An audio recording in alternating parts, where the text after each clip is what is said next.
Good morning, ladies and gentlemen.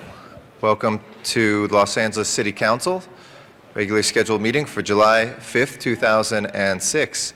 It's the first meeting of the new fiscal year, and we are here in John Ferraro Council Chambers, room 340 of City Hall, where we meet every Tuesday, Wednesday, and Friday at 10 a.m., and we welcome members of the public to come here to view these meetings. They are open meetings, and they're also available for folks to give public comment during general public comment or for items that have been agendized for public comment as well.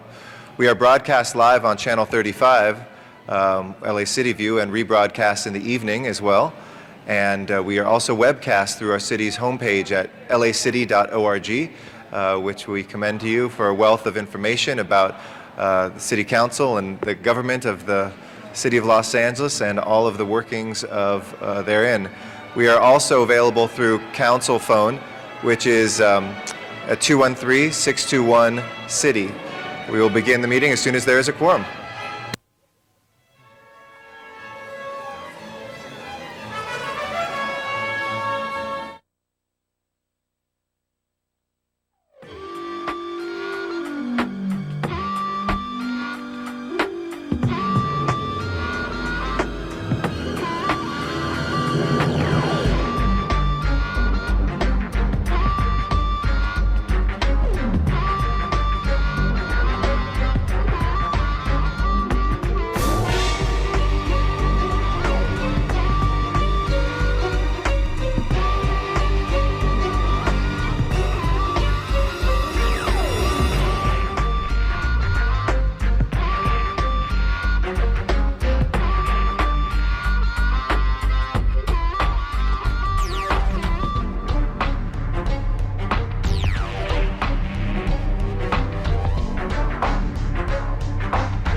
Thank you very much to our mariachis. And with that, Mr. Clerk, will you please call roll? Cardenas, Gruel, Han, Weezer, Labange, Padilla, Parks, Perry, Reyes, Rosendahl, Smith, Weiss, Wesson, Zine, Garcetti. 12 members present and a quorum, Mr. President. First order of business, please. Approval of the minutes. Mr. Reyes moves and Ms. Perry seconds. If there's no objection, that will be unanimously approved.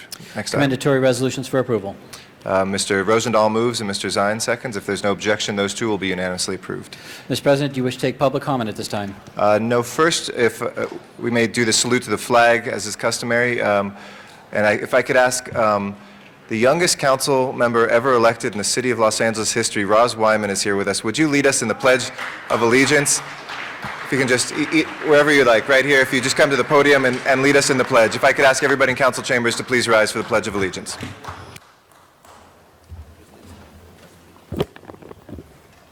Ready? Begin.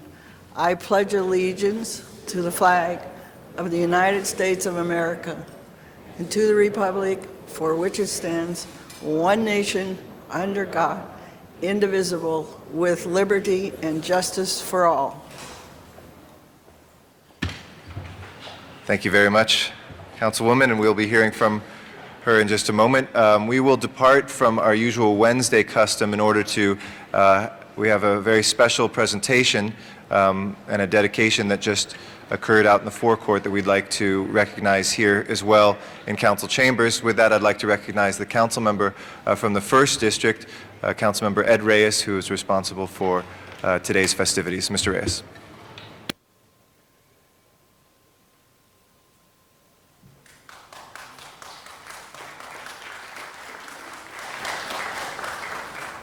Council President, I believe we're waiting for the Congress member and her family. I believe they're on their way. I think she's right behind you, coming down the aisle as we speak. There we go. All right, great.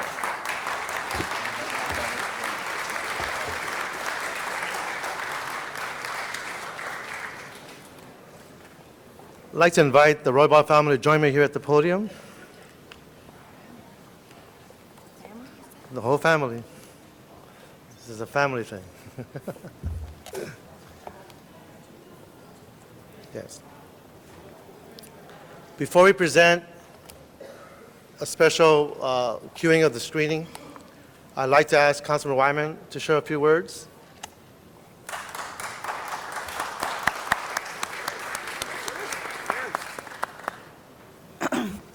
This is a great honor for me. I am the only living person I've served on the council who served with Eddie. I have to tell you, he was the most special person that you would ever want to know. When I decided to run, I called Ed because I had done precinct work for him. And he said, "It's okay, you can run. It'll be a good lesson. You probably won't win. And it'll be a good time for you to learn." But I won. And Ed came in to see me, and he says, "Oh my God, now what do we do?" And so he said, "We have to keep you in good shape, and we have to see that you do well."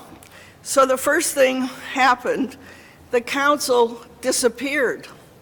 I don't know if any of you have ever heard that story, but they disappeared. There was no quorum. The policemen went, everybody looked for them. And Eddie was my liaison, and he would call me at night and say, no matter what, it was the control of the council that was going to occur. He says, no matter what they promise you, say no. And so he was my mentor all the way along. And the first thing that happened was I was chair of the Recreation and Parks. And there was a lady that the mayor appointed who was in favor of book burning. And I didn't think somebody on the Library Commission should be in favor of book burning. So Ed said, Roz came to visit me at my door, and he says, Roz, we don't take the mayor's appointments on. This council chamber was full of people who were ready already to impeach me. It was the first month. Ed says, I don't know if anybody's going to vote with you, but he says, I'm not going to let you go alone. He says, I'll vote with you. And he says, then I'll tell you how we avoid something like this so that we can put in legislation that people don't burn books. And I want you to know, when Ed Roybal ran for lieutenant governor, most of you don't remember that, but that was a great time in the state of California. My mother really believed that Ed Roybal walked on water. I want you to know. And we had a little office building at First in Vermont, and that became Ed Roybal's statewide headquarters. And my mom was in there every day, and he would come in and he would hug her. That's all she needed. That's all she needed. And I want you to know that I'm sure all of you sit in your chairs, never talk, never wander when the public speaks. But anyway, in our day, Ed Roybal sat and listened to the people speak. Ed was the most courteous of all, and if there was a school here, he always walked over, shook those kids' hands, and spent a moment with them. I have to tell you, he was just incredible, and I must say that the family that follows him has those incredible genes of his mom and Eddie. And I want you to know that some people come into our lives and quickly go. Some stay a while and leave footprints on our hearts, and we are never the same. That was our Ed. How blessed and truly enriched each of our lives have been because Ed was a major factor in our lives. He was the most special person, and I am honored to be asked to say a few words on his behalf.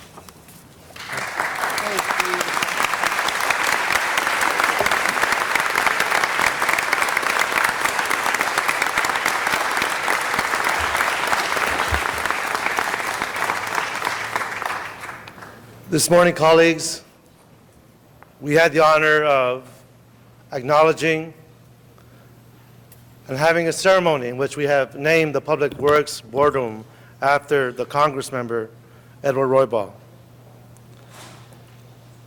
At this moment, what I'd like to do is ask my colleagues, Councilman Cardenas, Huizar, Padilla, Councilman Garcetti,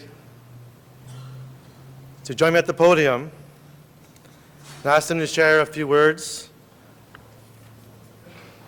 And at that point, I'd like to introduce again the Roybal family and present them with a plaque. Council members? Thank you very much. It is often said that we stand on the shoulders of great people, and today we have the honor of giving proper due to a man, Ed Roybal, who we stand on his shoulders, not just the Latino members, but many members of this city and of this country. For he fought for seniors, he fought for health care, he fought for the people that every elected official says we fight for. And he proved with his life and his legacy of being a public official that that's what he did. I also would like to say that he taught us well, and he taught Ed Reyes well, because when Ed called me, but it sounded kind of like with a question mark, if he thought it was a good idea that he put a motion forward to name one of our rooms after Ed Roybal. And the words that came out of my mouth were pretty much like this. I said, you better believe it, that's a great idea. It was something that was sitting before us for some time, and I think Ed Reyes was taught very well because Ed did not forget where he came from. Ed came from a community that depended on Ed Roybal, and a community that depended on people like Ed Roybal to stand up for what's right. And Ed Reyes did the right thing by putting this motion forward so that we can commemorate him on this day. So I'd like to tell Ed Reyes, thank you so much for this wonderful, simplistic idea.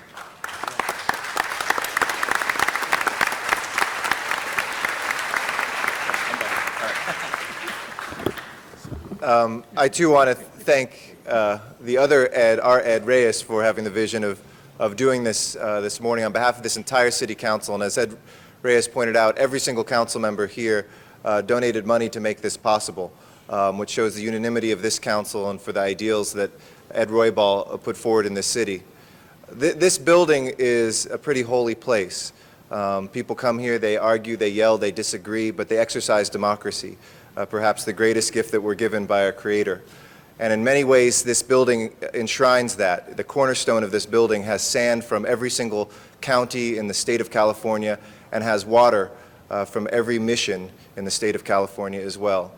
Today, we add something else to the firmament of this building and something else to the spirit of this place by naming the Public Works Room for Ed Roybal.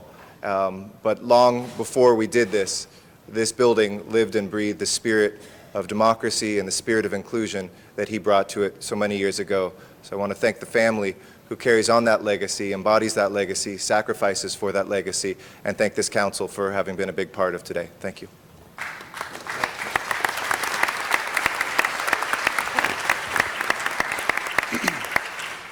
Well, I'm truly honored to be here standing with the Roybal family and Congresswoman Rocio Roybal-Allard, who I have the utmost respect for and someone who I truly admire in the work she's doing now as a Congress member. And when I walk the streets of East Los Angeles, when I walk the streets of Boa Heights, and I look around, and I often hear about the impact that Edward Roybal had on projects in the area, on improving the lives of the residents in that area.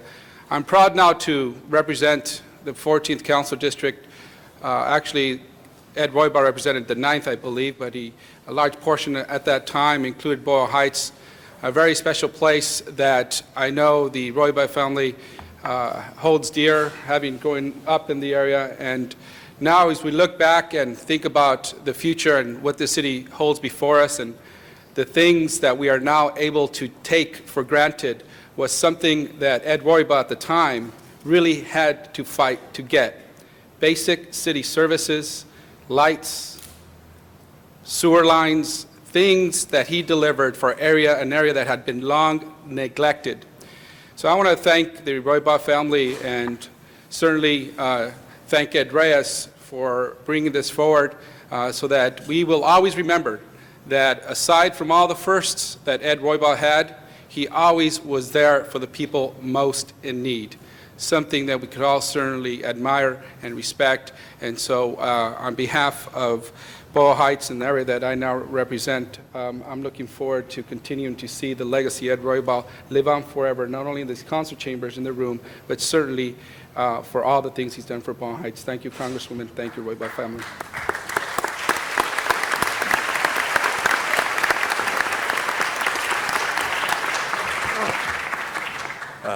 Thank you also, Ed Reyes, for moving this motion forward. I remember when you and I first talked about it. I want to say a couple things this morning. When Ed and I first talked about the motion he was to bring in, it made all the sense in the world to me. And colleagues, I think each and every one of you can relate to this. We are fortunate to serve as council members in the second largest city in America. And as council members of the city of Los Angeles, as we travel the country and some even around the world, you all know what it's like to look at our colleagues, elected colleagues, in the eye when they recognize that we come from such a large jurisdiction. People do look up to the city of Los Angeles for leadership in many, many ways, and by extension, they look up to us for the big things, whether it's the city of Los Angeles pushing a progressive policy in any particular arena, or how to balance not just local issues like potholes and stop signs, but big issues like homeland security, etc.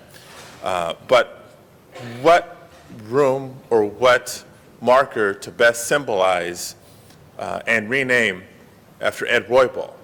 And it was the Public Works hearing room, because despite serving in the second largest city in America, despite some of the groundbreaking legislation and policy that emanates from this horseshoe, at the end of the day, when we go home to our constituents, it's about improving their quality of life. It is about the stop signs and the potholes and the graffiti and the sidewalk repair and the street lighting, all the things that Public Works does to touch people and improve their lifestyle. And so what better tribute to Congressmember Ed Roybal than to rename our Public Works room. I also want to take a moment to thank the Roybal family for having invited me to speak at the funeral. I can't tell you what a tremendous honor that was for me. The closest thing that I can share to describe the feeling, and this even doesn't do it justice, but I remember being in Cambridge, Massachusetts, the day Tip O'Neill passed away. I was a student there, and for the days and weeks that followed, to see an entire city, not just of Cambridge, but Boston and the surrounding areas, pay tribute to a legend in politics in his hometown. When I heard of the passing, Lucille, when you called and shared the passing of Congressman Roybal, that's the first image that came to me. The impact that a man like Tip O'Neill would have in his hometown is the impact that Ed Roybal had here in the city of Los Angeles. Yes, first for Latinos in modern times, but so much more than that. Someone who demonstrated a victory for the Latino community, for the progressive community, and as I mentioned early on in my comments, that when something politically happens in Los Angeles, people notice not just around Southern California, but around the country. And I take a moment to think what the impact of Mayor Villaraigosa's election has made to Latinos and others around the country and around the world, what the election of Henry Cisneros meant in the city of San Antonio in that year. The election of Ed Roybal to the Los Angeles City Council meant that and so much more because he was the first. So I'm just honored to be part of this tribute to a legend for all of us, and including my family. Thank you.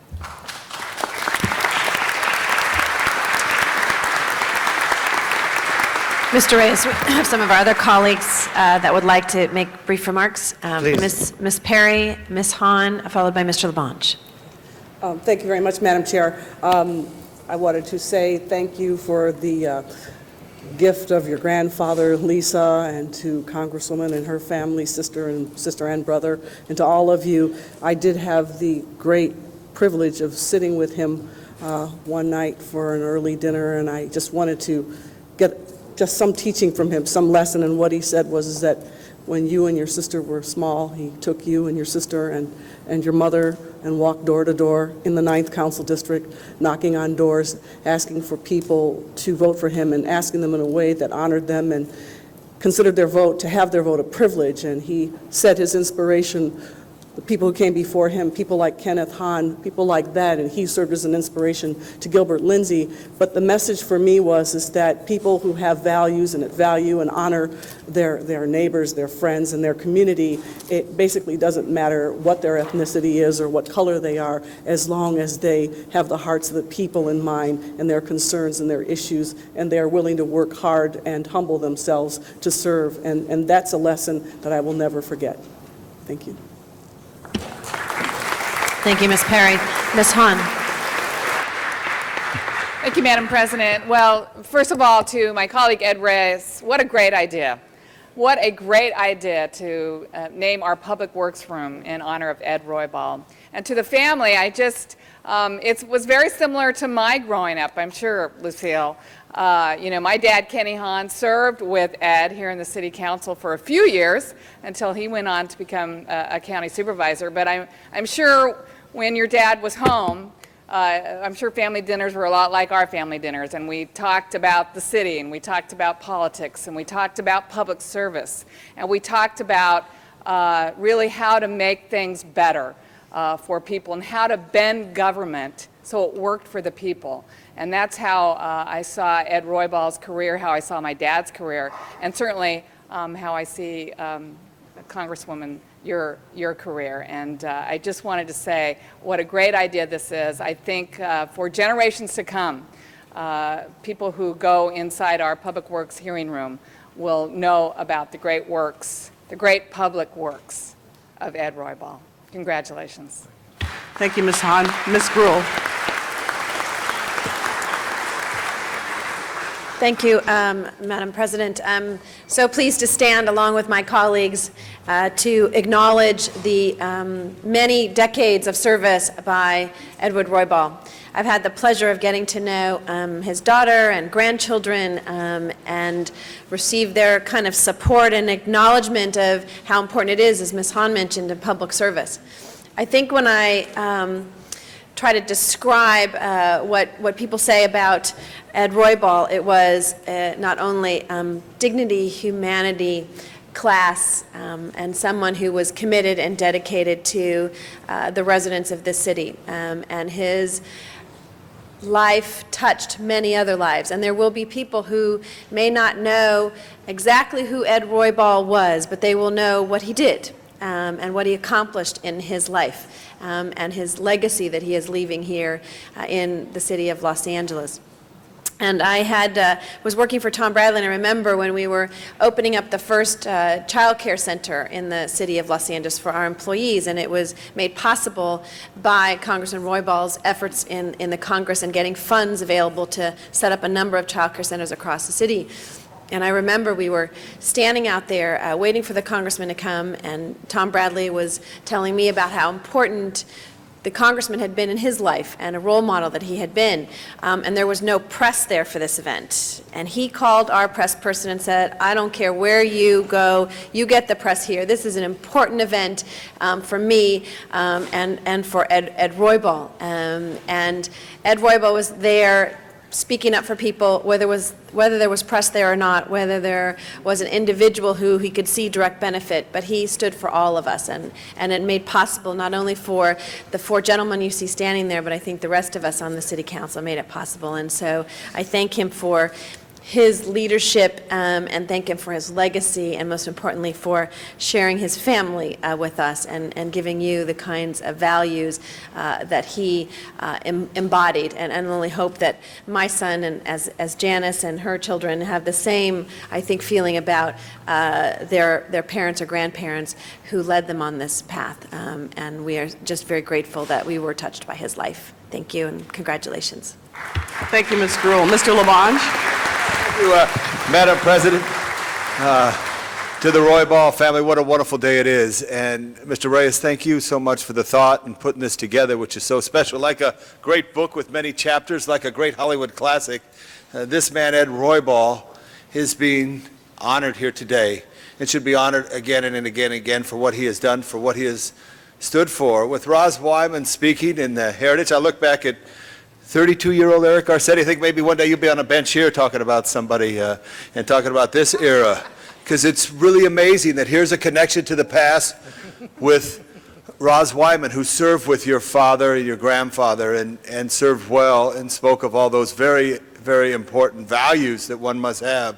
And when we talk about public works, it is public works and public safety. That's what the citizens of any city, any community really care for, so it's only fitting.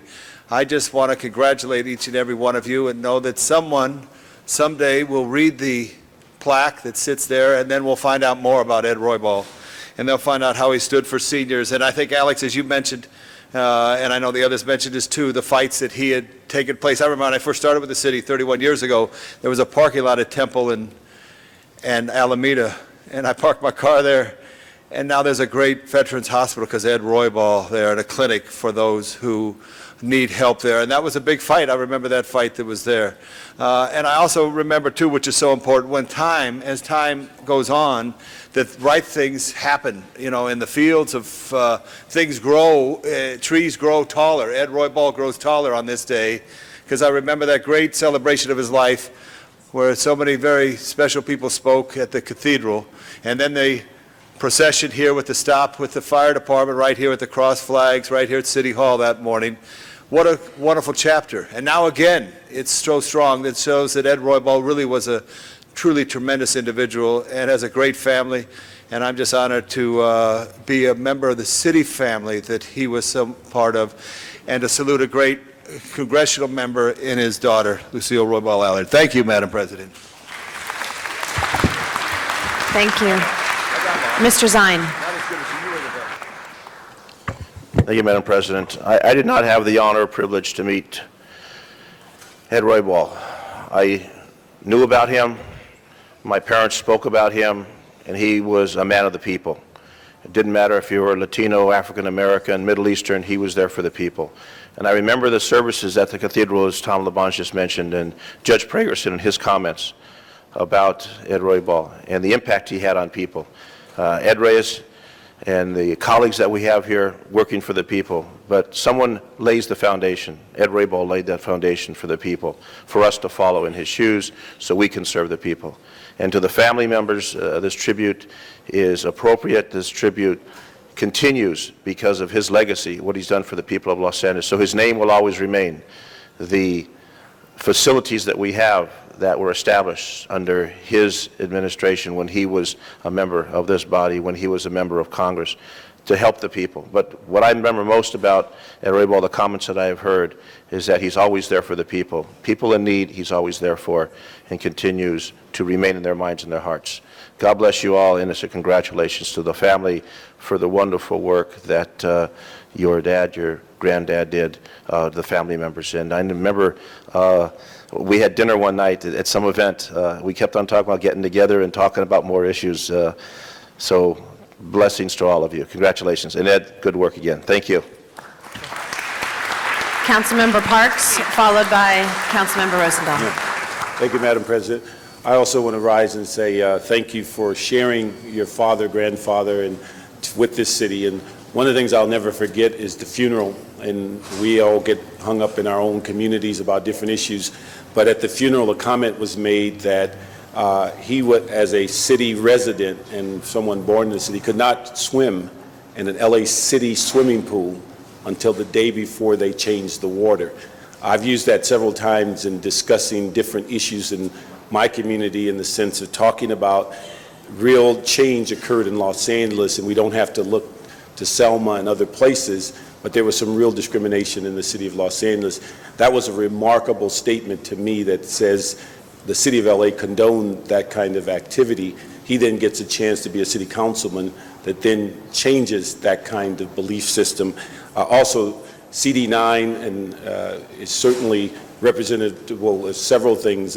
Your father represented as the first Hispanic, then Gilbert Lindsay came behind him as the first black, which will always be in the minds of a lot of people that the Great Ninth was the Great Ninth and set the tone for so many of the other things that went on in the city of LA. So I just thank you for sharing him and certainly appreciate all of the barriers that he broke down, not only locally, but on a national level, and how well respected he was as an individual. And so that's something that I'll always take from that funeral, is just that one sentence that talked about that level of discrimination and how he dealt with it, and how that has hopefully been changed and will impact the lives positively of many, many people.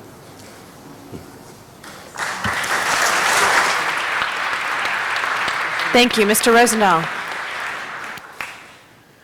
Royal Roybal. He was royalty to all of us, frankly, and my name begins with an R, so I know he must have sat around here somewhere close to me, as did the other two great people, Tom Bradley and John Ferraro. Ed Roybal. Well, I'm chair of Public Works, and I fought for that job of Public Works because I knew it was constituent services. And when Roz Wyman got up and talked about her buddy Eddie, I talked to Roz before I ran for this office. I've only been in a year now. And she said, Bill, there's no place to hide when you're on the city council. They get to you. You're not going to Washington. You're not going to Sacramento. You have to be here with the people. Now, to name the building, the Public Works room, after him is incredibly fitting, because constituent services is what we're all about here on the city council, serving the people. He served the people. Public Works fixes the potholes in the streets. It does the basic backbone of what government is. So the Royal Roybal did that for all of us. And then, of course, the legacy, his wife, his children, and his grandchildren. His daughter, the Congresswoman, is a fitting example, like Janice Hahn is, of Kenny Hahn, someone who is as committed to public service as their father was. His legacy will live forever. God bless the Roybal family. Thank you so much.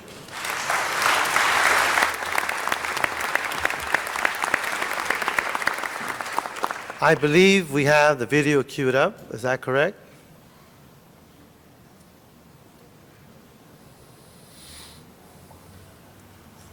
Yes. Would you like to sit or? 26 minutes.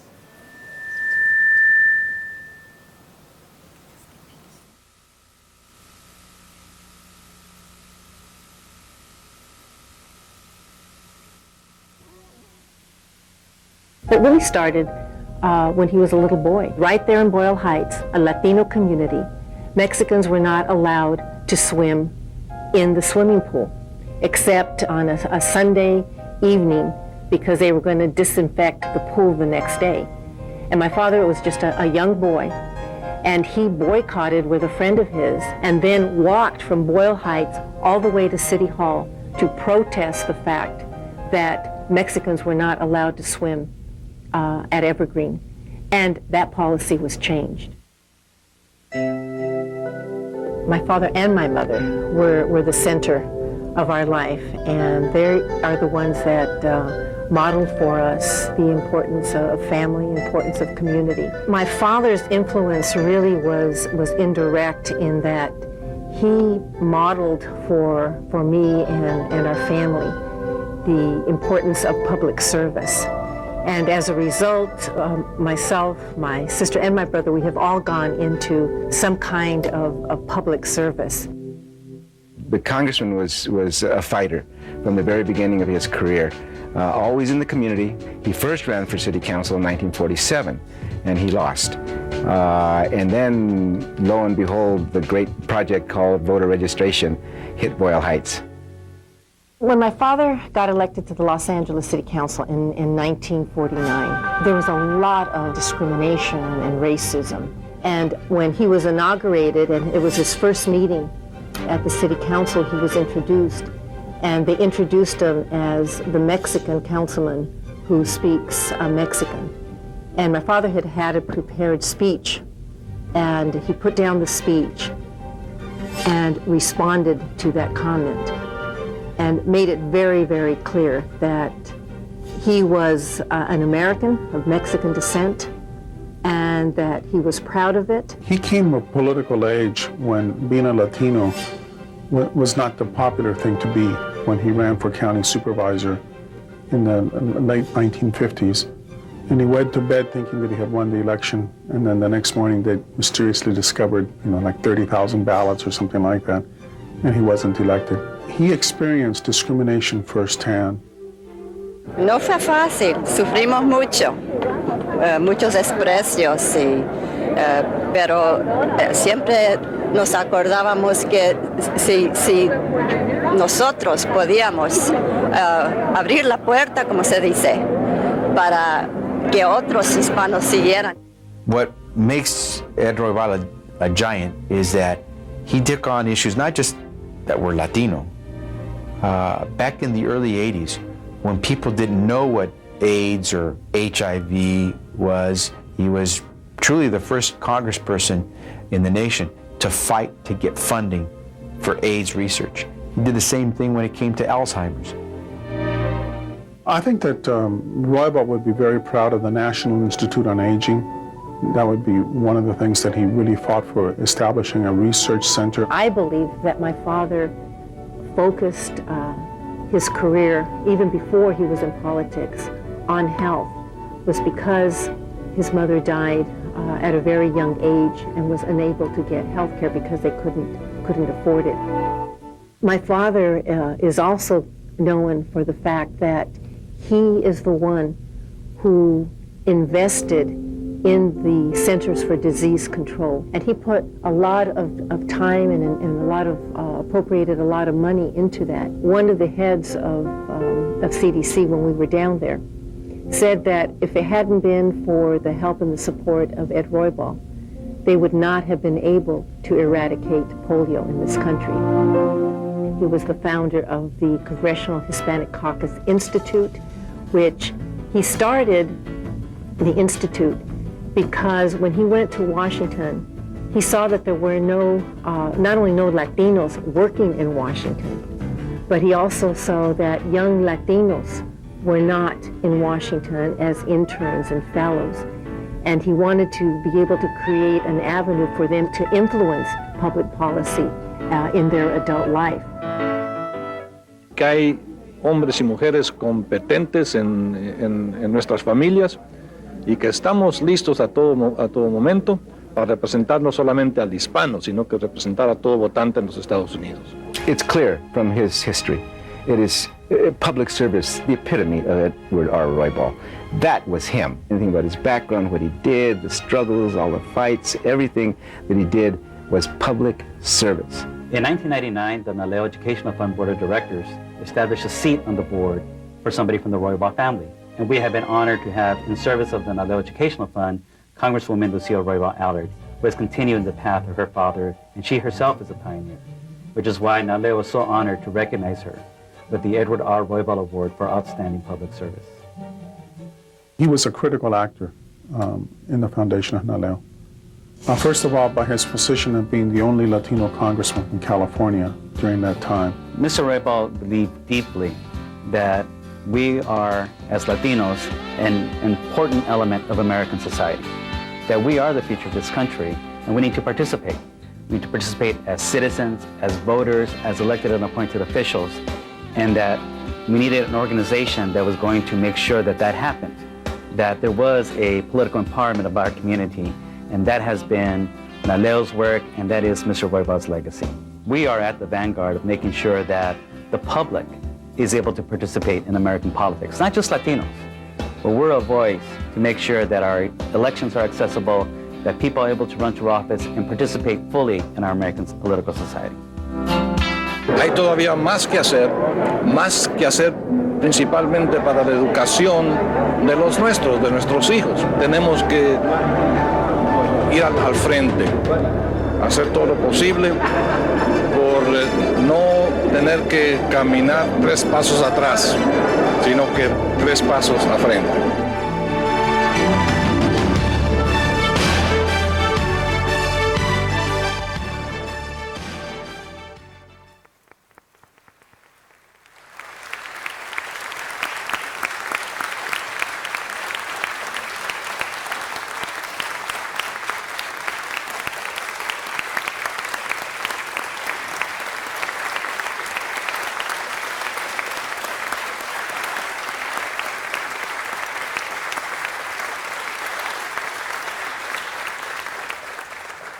Now, colleagues, I'd like to call up Mrs. Edward Roybal, Congresswoman Lucille Roybal Allard, Lillian Roybal Rose, Louis Roybal, Elsie Wilder.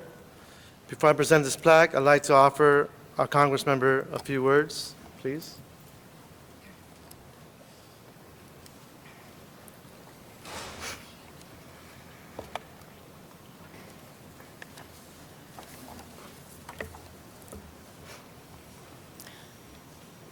On behalf of our mother, Lucille Becerra Roybal, my sister Lillian, my brother Ed, and the entire Roybal family, I offer our deep and most heartfelt thanks and appreciation for honoring our father in such a special way. In particular, we sincerely thank Mayor Antonio Villaraigosa, Councilman Ed Reyes, and you, the members of the Los Angeles City Council, Cynthia Reese, President of the Board of Public Works Commission, and Commission members, Chief Legislative Analyst Jerry Miller, gifted artist and sculptor Pedro Martinez, Ed Avila, and the Project Restore staff, Veronica Melvin and the Alliance for Better Community, and our dear friends and supporters, many of whom have been with our family from the earliest days of my father's political career. As our family was focusing our thoughts for today's event, our memories returned to 1949, when our father, with our mother by his side, entered this distinguished chamber to begin a career that ultimately spanned over 40 years. In spite of the historic nature of his election, we remembered our father entered public office at a time when Latinos and other minorities were not welcomed in the hallowed halls of government. We thought how we were constantly reminded of this fact as our father encountered and fought against discrimination and prejudice so prevalent at that time. With pride, we also thought about when he left the City Council to begin his service in Congress. He had gained great friends and allies, many of whom are with us here today.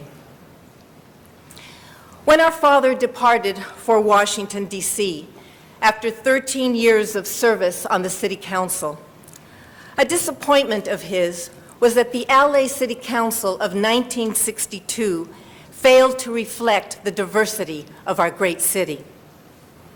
In 2006, this esteemed body now more closely reflects the wonderful racial and ethnic diversity of our populace, and it is a positive sign of progress and hope for the future of our city.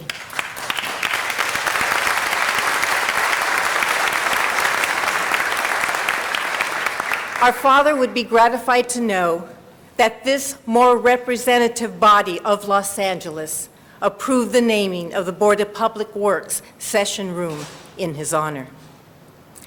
As you can well imagine, naming this particular room after our father has a very special meaning for the Roybal family. The mission of the Board of Public Works, has been stated earlier, is truly symbolic of our father's deep and abiding passion for public service.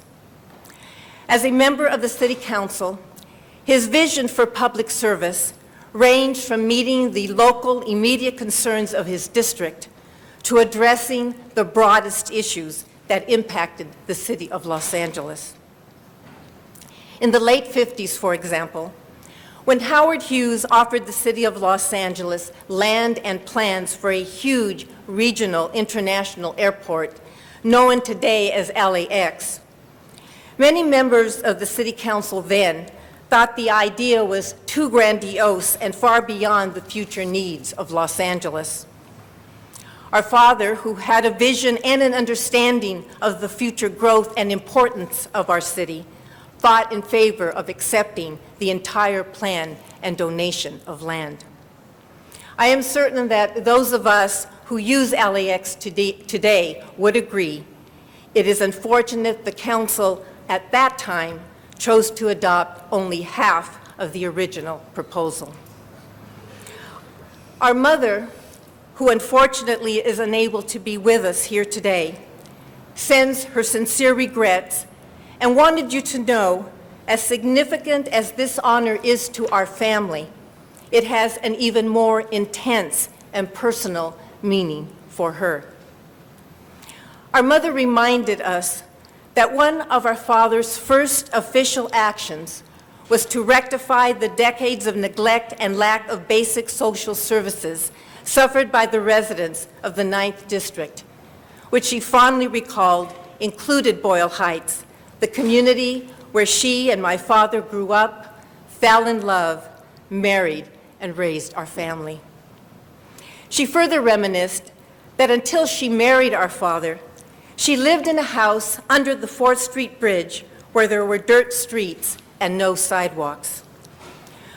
One day, after a heavy rain, while on a date with our father, she told him she had always wished that the streets by her home would be paved someday. Years later, remembering her childhood dream, our father surprised our mother when he took her to see the street he had had paved under the 4th Street Bridge. And although our family and our maternal grandmother had moved to another part of Boyle Heights long before the paving occurred, our mother lovingly recalls that special day and tells us it is a precious memory of his public works she will cherish forever. In closing, on behalf of our mother and our entire Roybal family, I again sincerely thank you all for recognizing our father in such a unique and special way. Certainly no tribute by the City of Los Angeles could be more appreciated or appropriate in saluting the passions, achievements, and lifetime of public works of Edward R. Roybal. Thank you.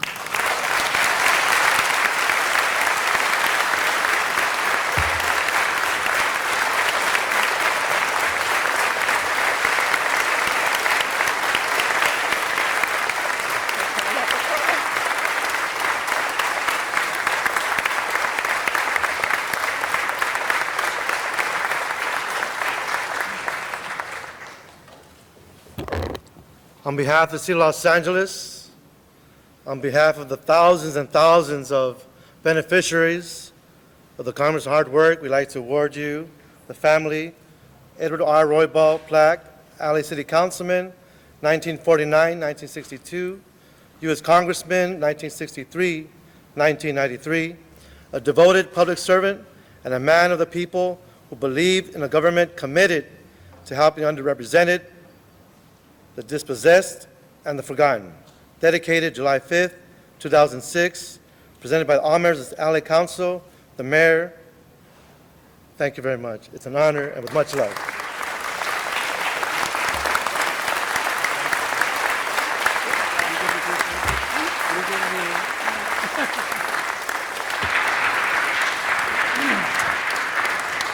Thank you very much, Mr. Reyes. Thank you, colleagues. And we also wanted to recognize that from the State Board of Equalization, John Chung had joined us as well today. Thank you, John, for being here as well. Part of this honor. If we can run through the agenda, and then we'll take public comment, please. Items 1 through 6 are street lighting district items, notice for public hearing. These are confirming the assessments. Okay, anybody wish to be heard on those? If not, we will open those and continue them to July 20. Actually, Mr. President, these are the ordinances confirming the These are the assessments. ordinance. Okay, let's open the roll on those then. Close the roll and tabulate the vote.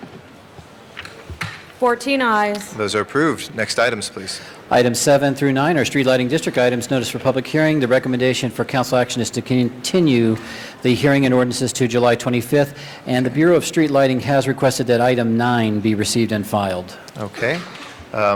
If nobody wishes to call those special today, we will open those and continue the public hearings until July 25th. Next item, please. Item 10 is also a street lighting district item, notice for public hearing, and the recommendation for council action is to continue the hearing and ordinance to July 26th. Okay, we will do that if there is no objection. Next item, please. Item 11 is a public convenience or necessity item in Council District 9. A motion is required to grant or deny the application.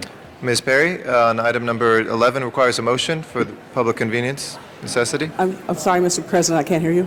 Number 11, it requires a motion in your district for finding of public convenience of necessity. So do I have to make a motion to request that? Or? Yes. Okay, I'm going to make the motion. All right. Ms. Perry makes the motion. Yes. I'll second Is that to request, to deny or grant the application? Motion to deny. Okay. And I will... Excuse me, I believe... Mr. City Attorney? I believe findings have to be made as to why the denial. There has to be findings as to why the denial. Why don't we hold that on the desk for a moment, and we'll come back to that. Okay. Item number 11 will be hold on the desk for Ms. Perry. Next items, please. Items 12 through 31 are items for which public hearings have been held. On item 29, there is no action today. The matter will go over 1 week. Okay. If there's no objection, we'll do that. Any of the other items, colleagues, special? Yes, Mr. Huizar and then Ms. Gruhl. Are we there yet? 26. 26 for Mr. Huizar, 28 for Ms. Gruhl. Other specials, colleagues? Any other special items on this batch? Going once, going twice. Let's open the roll on the balance, close the roll, and tabulate the vote. 14 ayes. Those are approved. Next items, please. Items 32 through 68 are items for which public hearings have not been held. 10 votes are required for consideration. Okay. Colleagues, any specials? 47, has that been circulated yet, Mr. Labange, or are we waiting? Okay. We'll call that special for Mr. Labange for an amending motion. Other items? We do have public speaker cards. These are requiring public hearing, Mr. Clerk? Yes, I do. So we have them on 38, which we'll call special for cards, and we also have one on 65, which we'll call special. Other specials, colleagues? Which one? Sorry, 13. Okay, we'll reconsider that, no problem. thank you. We'll come Motion back to that when we're done with this batch. Are there special items from these? If not, let's prepare the roll on the balance and tabulate the vote. 14 ayes. Okay, those are approved. Next items. On the supplemental agenda, items 69 and 70 are items for which public hearings have been held. Okay, 69 and 70. Colleagues, anybody wishing to call this special? Sorry, Mr. Parks? 69 and 7. Both of them? For both. Okay, I'm sorry, I just couldn't hear you. We'll call 69 and 70 special for Mr. Parks. Next items, please. Items 71 and 72 are items for which public hearings have not been held. 10 votes are required for consideration. Anybody wish to be heard on that from the public? If not, we'll open and close the public hearings. Specials? Ms. Gruhl? Ms. Hahn, 71. Okay. Let's open the roll on 72 if nobody wishes to call that special. Close the roll and tabulate the vote. 14 ayes. That is approved.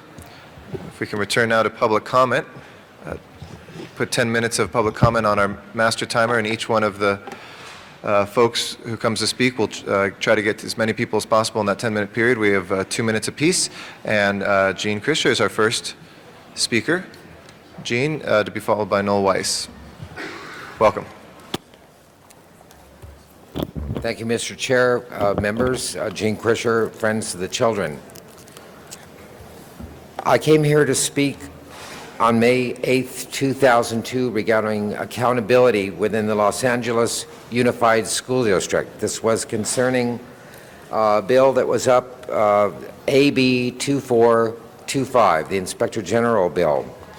A motion was made by Councilman Garcetti and Ms. Hahn, whereby the City Council voted unanimously to support accountability in the Los Angeles Unified School District. I come here to make a speech today about accountability lost at Los Angeles Unified School District. Rest in peace, accountability. The reason I'm saying this is because in the current bill, 1381, concerning governance, the superintendent, who is essentially the designee of the mayor of the city of Los Angeles, has line item authority over the budget, of which the Inspector General is one of those line items. Bye-bye, accountability. I notice also that the City Council was not invited to the party. I empathize. The dog ate my invitation as well. The public is disenfranchised, is that they don't get to vote. Even though your own commission said that any substantive changes to the governance of Los Angeles Unified School District should come before the vote of the people. That's what the theme just was. But it's not happening here. The board doesn't get to exercise its fiduciary responsibility under the rubric of micromanagement. They are consigned to be a policy-making body. They don't have no oversight. Thank you very much. Appreciate your testimony today. I beg you to look at the provisions in this bill. Thank you. Appreciate it. Noel Weiss is our next speaker, to be followed by Melrose Larry Green. Members of the council, I'm also here today to speak on the mayor's education proposal. Again, I think we arrive at the intersection where principle meets reality, where you've got a choice between courage and cowardice, or between true progress and pretense. History does not look kindly on situations where arrogant oligarchies are replaced by benevolent dictatorships. Because no matter how benevolent the dictatorship, it's still a dictatorship. What the proposal does to the LAUSD is nothing in comparison to what the proposal does to the LA City Council. And I'm really hoping that the members of the council will give this serious consideration, because what it does is it radically alters the balance between the City Council and the mayor. The reason why it does that is because in our system, it's the council that tells the mayor what to do.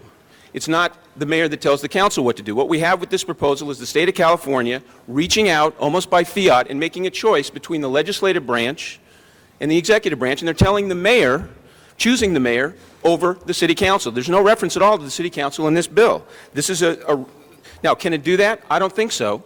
But Rocky Delgadillo really needs to opine publicly on this issue. It's no different than if the mayor decided he wanted accountability with the DWP and went to the state and said, okay, mayor runs DWP. Secondly, I don't understand how anybody in favor of open government or clean money can back this proposal when it was hatched in secret by a secret cabal of finances. We don't know who's financing it. We don't know who's behind it. And yet, people with clean government, open government, need to analyze why should they basically be behind such a proposal hatched in this way. It's a serious, dangerous precedent. Going forward, the council could establish Basically, what we're looking for is neighborhood councils as a means to try to effectuate an MOU between the district and neighborhood councils. This is a great opportunity here to try to basically advance the ball instead of go backwards. Thank you. Thank you. Mr. Green. Good morning. How are you? Great presentation. Congratulations to Congressman Royball's family and the late Congressman. It's a great honor for him. Yesterday was wonderful at Studio City. Great band, the Beach Toys. Councilwoman Gruhl is a great dancer. And it was great to see the mayor on a more serious, a little bit less levity. In my hand, I have, in the right hand, an employee commendation form for the LAPD. One form in English, in my left hand. In my right hand, I have complaint forms against the LAPD. This is what you see when you're in the Hollywood police station if you're a cop. You see it in English, in Chinese, in Tagalog, in Japanese, in Korean. These are complaint forms against the LAPD in about 15 different languages. One good form in English and Chinese. This was from years ago. The riots happened in 1992. We don't need these forms anymore. And if it's part of the consent decree, for some reason, the consent decree should be amended and investigated. You want to know why morale is so bad in this city? Cops have told me. These complaint forms are insane. I witnessed an event, not throwing the cops under the bus, on Friday when a homeless man disrupted all the people in Jack in the Box. He had a box cutter.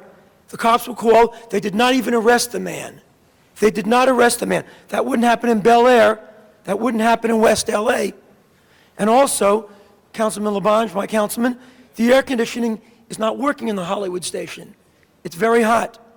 It's working fine here in the John Ferraro chambers, but I definitely support the rank and file of the LAPD, and it's about time that this city council did away with all these ridiculous complaint forms, and I want all the cops to know that I'm on their side. I'm Melrose Larry Green. Thank you for the extra 5 seconds. How was your trip to Lebanon, by the way?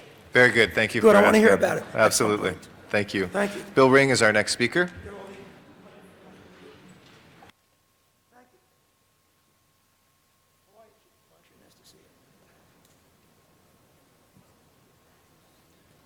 Good morning. My name is Bill Ring. I'm a parent activist in Los Angeles Unified, but I'm here this morning not on behalf of any particular parent group, but on behalf of all parents, pardon me, speaking as a parent, and I'm here actually to speak in support of and to beg and ask for your consideration of Noel Weiss's proposal of a joint MOU between the board and the city council. The last time I was here, it was at the urging of Mr. Huizar to support the creation of the President's Joint Commission to study the governance options in LA Unified. How the mayor and how, in fact, some of you kind folks can be in support of this bill before your own commission has come up with recommendations which appear to be much more realistic is beyond me. What I would ask is that you give serious consideration to Mr. Weiss's proposal, and that working with the parents of the city of Los Angeles, adopt an action plan to include placing parent representatives on the Board of Education and its committees, to reinstate the Sunshine Committee, which takes a look at all of the collective bargaining proposals under state law, the RADA Act, which is not currently in place. Return local control to schools via site-based governance with training to all participants. A working Board Rule 133 complaint process and consequences for verified charges and complaints against district employees. Right now, there is none. To establish, staff, and monitor and evaluate parent centers, parent-led and parent-centered scheduled programming on KLCS TV, which receives its license under the FCC and does none of that at the moment, and many other considerations. I beg you to please consider this. Thank you very much. Thank you. Kathleen Ford is our next speaker. Yes, I'm a teacher for Los Angeles Unified School District, and I'm hoping that, I guess teachers are used to people listening when they talk, so I really hope that I have the attention of the council here. And the reason that I came is because I'm speaking on behalf of fellow teachers who have also volunteered at South Central Farm. And I would like to say that my experience at the farm has been the greatest educational experience of my life. And that my experience at the farm has given me really hope as far as the future of Los Angeles, because at this farm you have people of all races, ages, economic status, working together in harmony to try to preserve a green space. And it's tragic that the farmers are not here right now because the bulldozers are at the farm at this very moment. And I'm asking you, we need an Ed Roybal to act for us because no one is acting in our interest. And this land was given to the farmers by Mayor Bradley. And as you know, they have turned it into a green space. And here we have Mayor Villaraigosa and Councilwoman Perry introducing an inconvenient truth, but tearing down our green space. And this area provides much needed clean air for South Central. And surely if this area, this space is gone, asthma rates will go up for children in the area. So I'm asking you to please act, one of you, someone take up our cause, because it is only fair that the farmers keep the land that they were given. Thank you. And I wanted to end by a quote by Thomas Jefferson.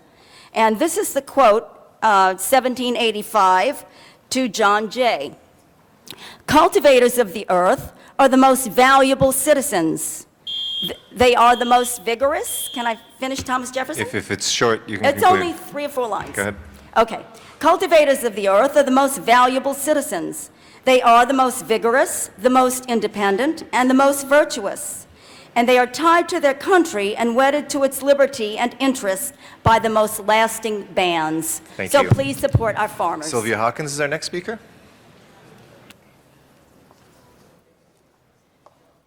Good morning, everyone.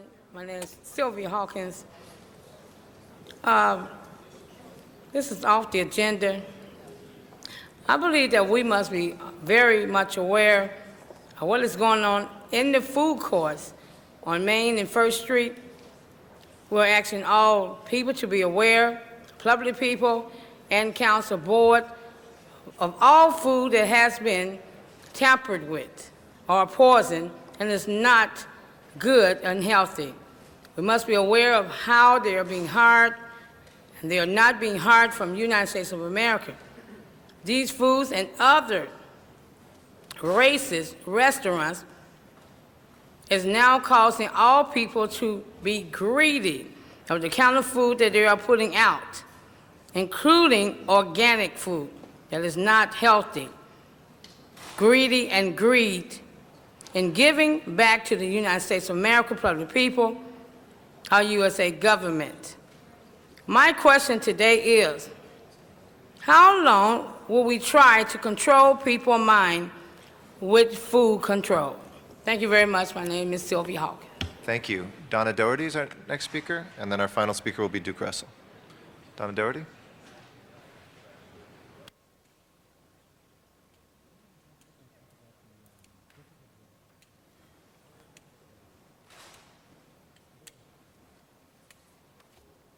Good morning, everybody. Good morning, Mr. President. My name is Donna Doherty, and I'm here for the Griffith Observatory Access Initiative. For those of you who might not have heard before, we have $93 million plus invested of our taxpayers' money in the renovation of the observatory, and yet we have never had a design for the front 4 doors, which would give us equal access both in the front entrance and actually trying to get out in case of emergencies. It's a critical thing. We really need, I never knew the term before about a year ago, we need to be looking at universal design, which means that we would have not only the front steps, but we could have 2 beautiful sloping walkways coming up on the east and the west sides here. I want to thank Councilman Labange, and I hope I'm still correct on the date, that on the 11th of July, next Tuesday, This will be on the agenda for the full city council, and we're hoping that we would like to invite everybody in the whole city to be here to talk about this. It's important not just for us here in the city, it's important for all the people that we welcome from all over the world and who happen to be leaps and bounds ahead of us in this situation.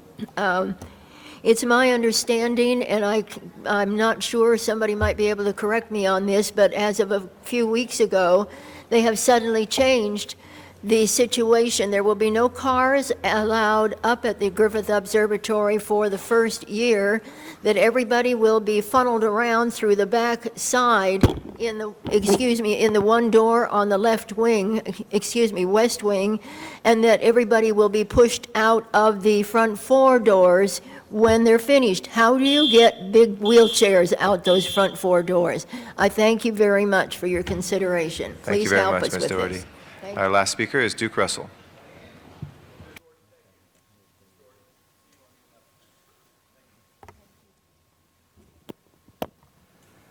President Garcetti and members of the council, good morning. I'm an alumnus of LA City College and on the board of directors, Hollywood High Alumni Association. I am a member of the NAACP Los Angeles. Today in the Los Angeles Times, in the California section on page 3, I'm sure you will see it or have seen it, there's a tragic story regarding injustice to the African American community and to all the rest of us. They're going to destroy the beautiful Art Deco men's gym to build a library. Here's the picture. If one photo tells the story, this one does. 10 black players on the court. That's who have been playing at that school for 13 years. It's the black players. They want that gym. They need that gym. They deserve that gym. They have contributed some of the $284 million given to LACC to improve the campus, not to destroy it, not to destroy their football field and their running track and their great 21-row stadium and now their great, beautiful basketball court. What are we doing, ladies and gentlemen, for the future of the city? Valley College just opened their beautiful football field, a 10-lane championship Olympic track, and then they saved their stadium. You have to do it. I can't do it. Don't let these people be thrown out into the streets. One of the guys says, if it weren't for the basketball court, we'd be out on the streets. Thank you very much, Mr. Russell. Thank you. That closes our public comment, general public comment for today.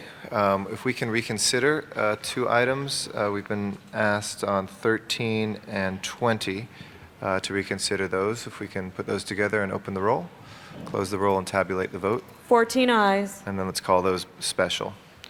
And on 20, I'm sorry, it's just to receive and file. Why don't we move that instead? We can open the roll unless anybody wishes to be heard on 20. Please open the roll, close the roll, and tabulate the vote on receiving and filing. 14 ayes. That is approved. And we will put 13 in the queue with the rest of the items as well. If we can start with item 11, Ms. Perry? Thank you very much, Mr. President. I am rising in opposition to the application for a liquor license by La Adelita. This is a very high crime area with an oversaturation of alcohol licenses. While I had indicated to the proprietor that I did not have a problem with beer and wine, I do have a problem with full liquor due to the oversaturation in the census tract coupled with the crime statistics. So I would ask my colleagues to support me in denying the application. Okay. Does anybody else wish to be heard on this item? If not, let's prepare the roll and tabulate the vote. 14 ayes. That recommendation is approved to deny. Next item, please. Item 13 was called special by Councilmember Perry. Ms. Perry. Thank you, Mr. President. Mr. Rosendahl wanted to speak as well on this.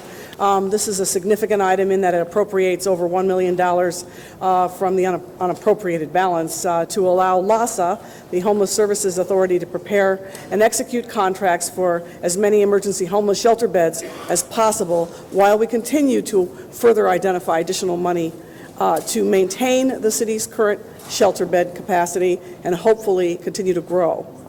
It also transfers $50,000 from the reserve fund and to our homeless shelter program. So I hope that we will have a unanimous vote. Thank you. Mr. Rosendahl? My colleagues' comments. This money, it just helped us go forward with putting together shelter housing. It is not the solution. It's a step in the right direction, and it makes a lot of sense for us to do it. Thank you, Mr. President. Thank you, Mr. Rosendahl. Anybody else wishing to be heard on this item? If not, let's open the roll, close the roll, and tabulate the vote. 14 ayes. That is approved. Next item, please. Item 26 was called special by Councilmember Weezer. Mr. Weezer. Thank you very much, Mr. President. Colleagues, this is an item that came before Plum and regarding a project in my district. I also sit on Plum. We heard this item through Plum and just wanted to raise some questions to our staff. I know that there's still been some questions by community members, and I want to kind of lay out the item once again. If you could indulge me with your time.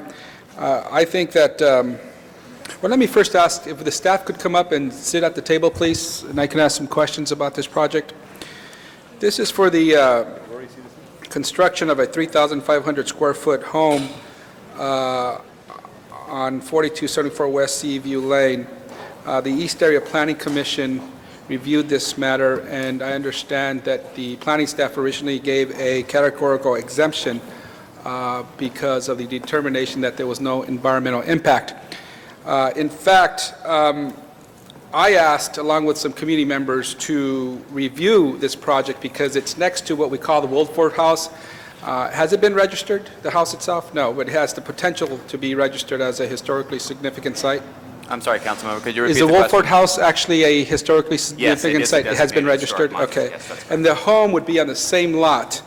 So I asked, along with other community members, that the Cultural Heritage Commission review this, because if in fact there would be an impact on the Woolford House, the project wouldn't qualify for a categorical exemption. There was an appeal on the planning staff's determination by some community members saying that there will in fact that this shouldn't have a categorical exemption, and that it may have a historical impact, an impact on the historical site. So with that background, and correct me if I'm wrong in any of that, I wanted to first ask the Cultural Heritage Commission and staff if you could provide a summary of your determination, how you reached that determination, please. Good morning, President Garcetti and members of the Council. Lambert Giesinger with the Department of City Planning.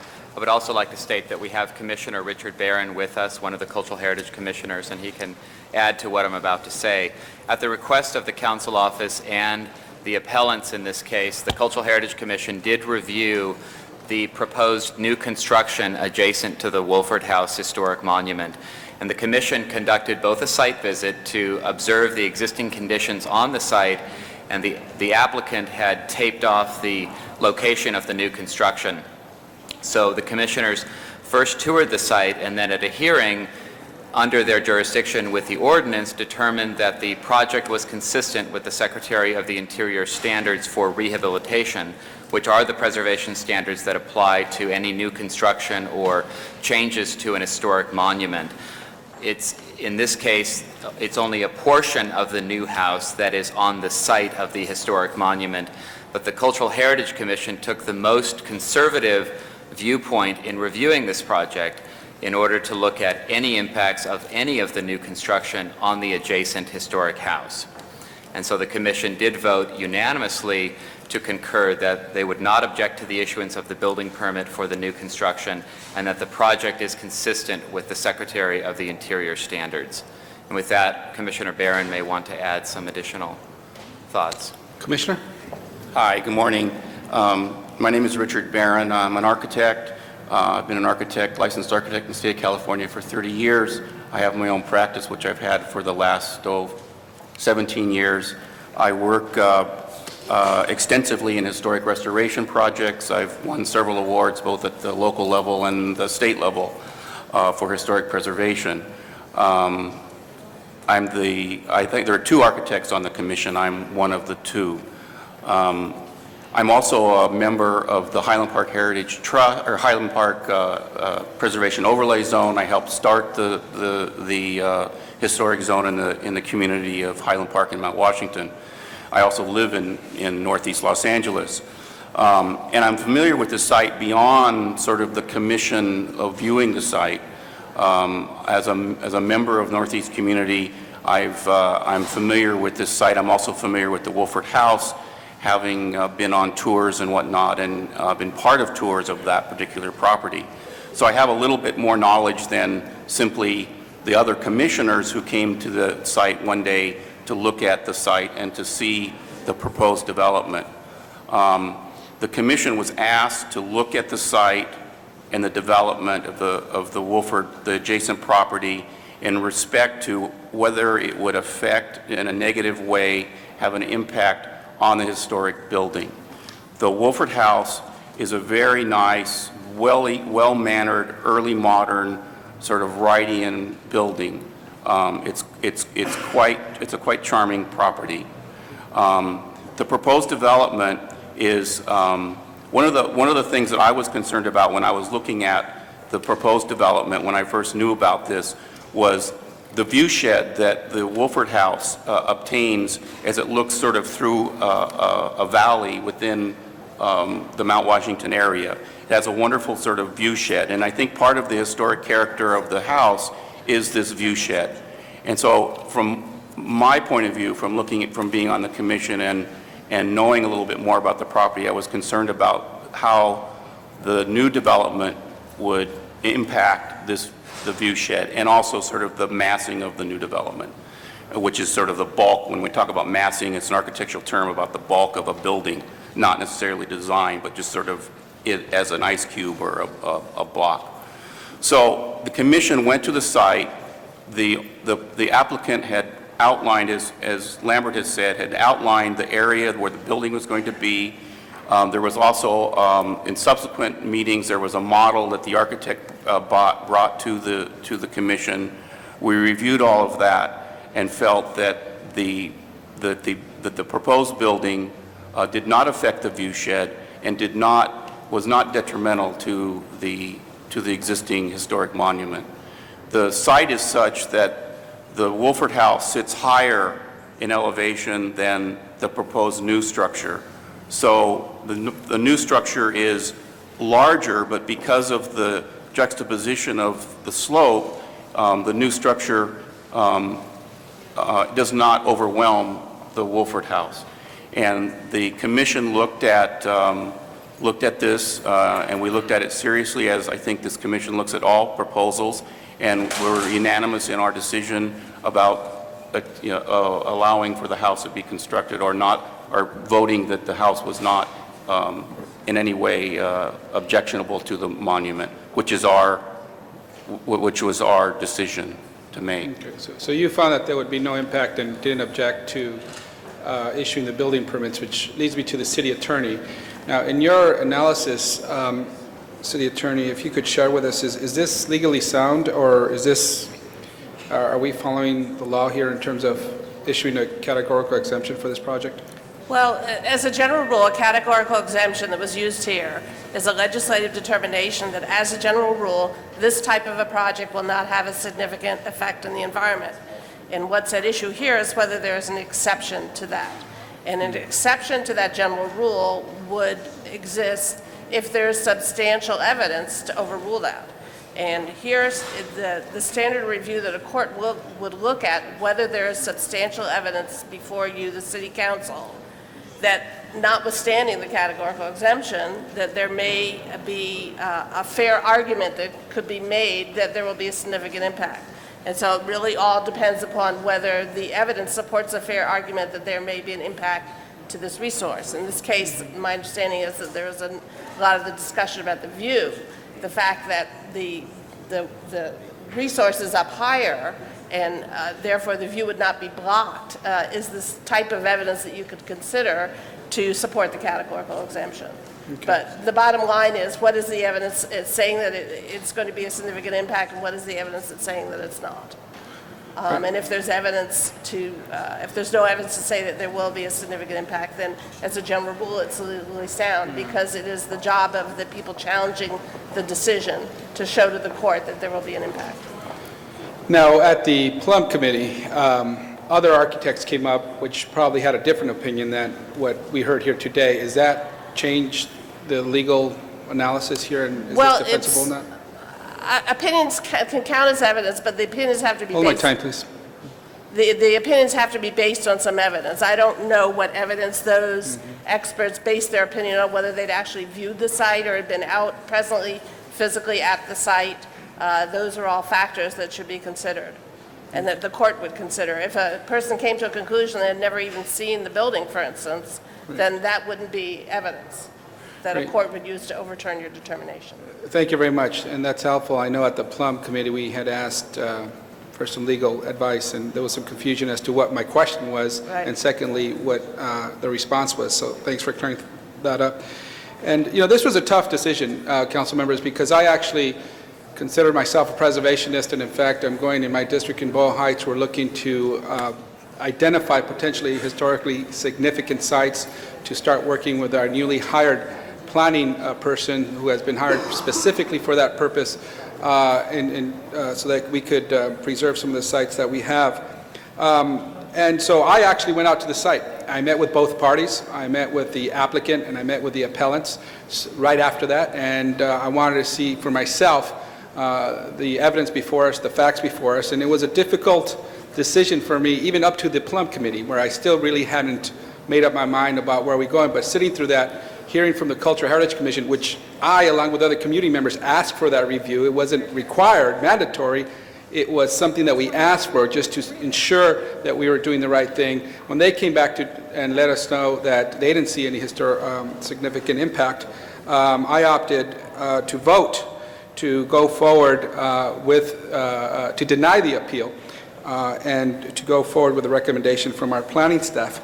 However, there's one issue that is not before us in determining, in making our determination. However, it was raised by a community member, and that is that they state that there was a discrepancy between what was orally reported at the East Area Planning Commission and what was in the planning staff report. Can the planning staff please illuminate us on that? Certainly. Charlie Roush, Planning Department staff. At the public hearing by the East Area Planning Commission, a request was made. The commission was debating back and forth on this issue and attempted to make it a mandatory determination that the Cultural Heritage Commission review this case. The city attorney at that time brought up before the commission that they had no authority to instruct the Cultural Heritage Commission to review a case, at which point they said to the staff, basically come up with a condition or something, and what we came up with was a note, because again, we didn't have the authority to make the Cultural Heritage Commission do something. So it was a note to the developer to take this to the Cultural Heritage Commission, volunteer to take it to the Cultural Heritage Commission, which he did. The city attorney at that time, the Cultural Heritage Commission, said you have no jurisdiction, and when he filed a building permit, then Cultural Heritage Commission, under the administrative code of the city, has the right to look at the project for the building permit and its effect, and that's what they made their decision on. Okay, so the fact that, and did you read the letter that was presented from a community member saying that there was a discrepancy? The article, yes. And the article, there was also an article in the LA Weekly. Right, I haven't seen the letter, but I did read the article. Well, the article summarizes that. And so, in your view, to summarize what you just said, there really was no discrepancy. Is that? There wasn't a discrepancy because the commission had no authority. Got it. So we made it a note to tell the applicant, and the applicant basically volunteered and went forward. Okay. And I'm only raising that here, not so much because we're required to take that into account in our determination, but I think it does speak to making sure that if in fact we are getting different planning staff reports from what was determined or said at a planning commission, no matter if it's the East or any other planning commission, we want to rectify that and correct that, but it seems like that wasn't the case here, according to what you're telling me.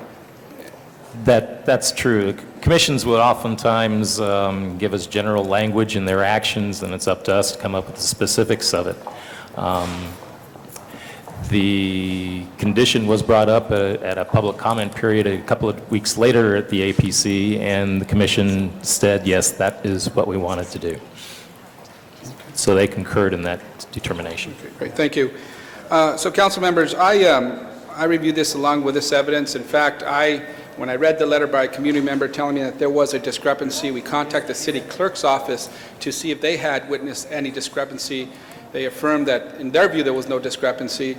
And I checked with the city attorney to see at the Plum Committee whether or not this was defensible. I checked with the Cultural Heritage Commission, and in my view I could only come up with a determination after a thorough review that in fact we should deny the appellant's appeal. And so that's how we came up with a Plum recommendation, and that's what's before us today, and I suggest we go with that recommendation. Thank you. Thank you, Mr. Huizar. Mr. Reyes is our next speaker. Can I, Mr. Reyes, for a moment, can I just... Oh, I'm sorry, for one introduction, really briefly. I'm sorry, Mr. Labange. Mr. President, members, Mr. Reyes, thank you. Please welcome Judge Terry Hatter and his great externs this summer from all across the country here. They're here. Federal Judge Hatter is one of the great jurists in Los Angeles and a former member of Tom Bradley's staff, and he brings his team over to show them the real municipal city hall here. Thank you, Judge, and good luck to all your externs. Thank you. Thank you, Mr. Labange. Mr. Reyes. Thank you, Council President. I rise to support my colleague, but I want to make one thing clear, and I believe it's all on public record, so I'm going to say what I need to say about clarity and how we present our case in Plum. We had asked the city attorney, did you review the case? The answer was no. I had asked the planning staff for some clarity as to what was being transcribed, and I was told that they weren't sure who was the personnel who did the actual work from one case to the next, or something to that effect. I found it very uncomfortable voting because of that lack of clarity, but listening to my colleague and how he has done his homework, he actually visited the site.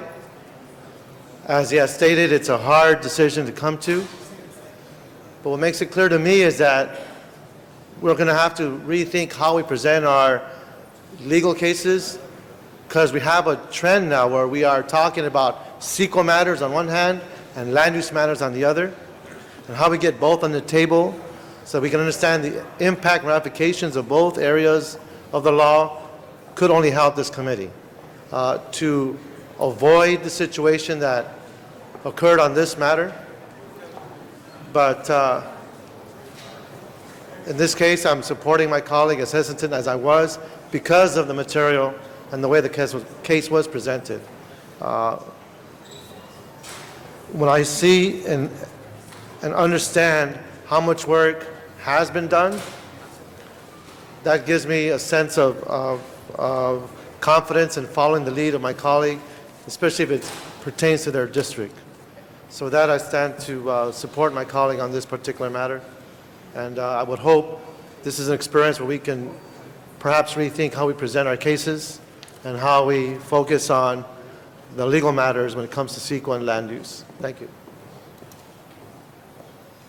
Thank you. Mr. Huizar? Mr. President, I understand that there are a number of public speakers who have signed up. Although we're not required to take public testimony today, I suggest, if okay with my colleagues, that we allow 2 representatives per each side to speak on 2 minutes. There's already been extensive public testimony at the East Area Planning Commission, also in the Plum Committee, but given that there are people who are here, I would ask, with your indulgence, that we allow 2 representatives per side for 2 minutes, if that is okay with you, Mr. President.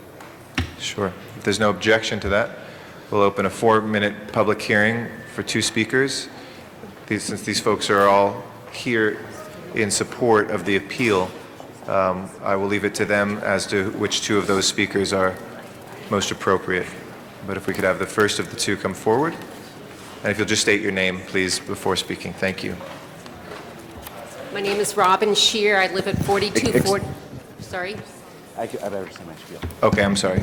We just needed the city attorney to say something for the record. Excuse me, council members. This is a reminder that this is a fair hearing matter requiring council's attention to the speakers. I'm sorry. And Mr. Weezer, just to clarify the motion, these are all on the for side, as much as I can tell, for the appeal. So they're all for the appeal. Okay, so we could allow 2 representatives if no one else for signed up. 2 minutes each then, Yeah. instead of 1-1-1-1? Okay, Yeah. please.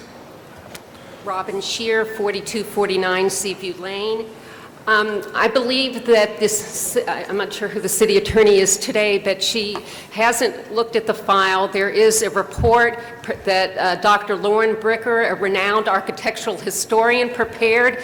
The reports were submitted both to the East LA Planning Commission and the Cultural Heritage Commission, and repeatedly her expert opinion has been ignored and dismissed by the city staff.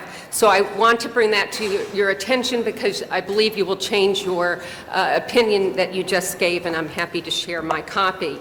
Also, our attorneys at the Brandt Holly Law Group have submitted to you on June 30th a letter which outlines the legal arguments in this case.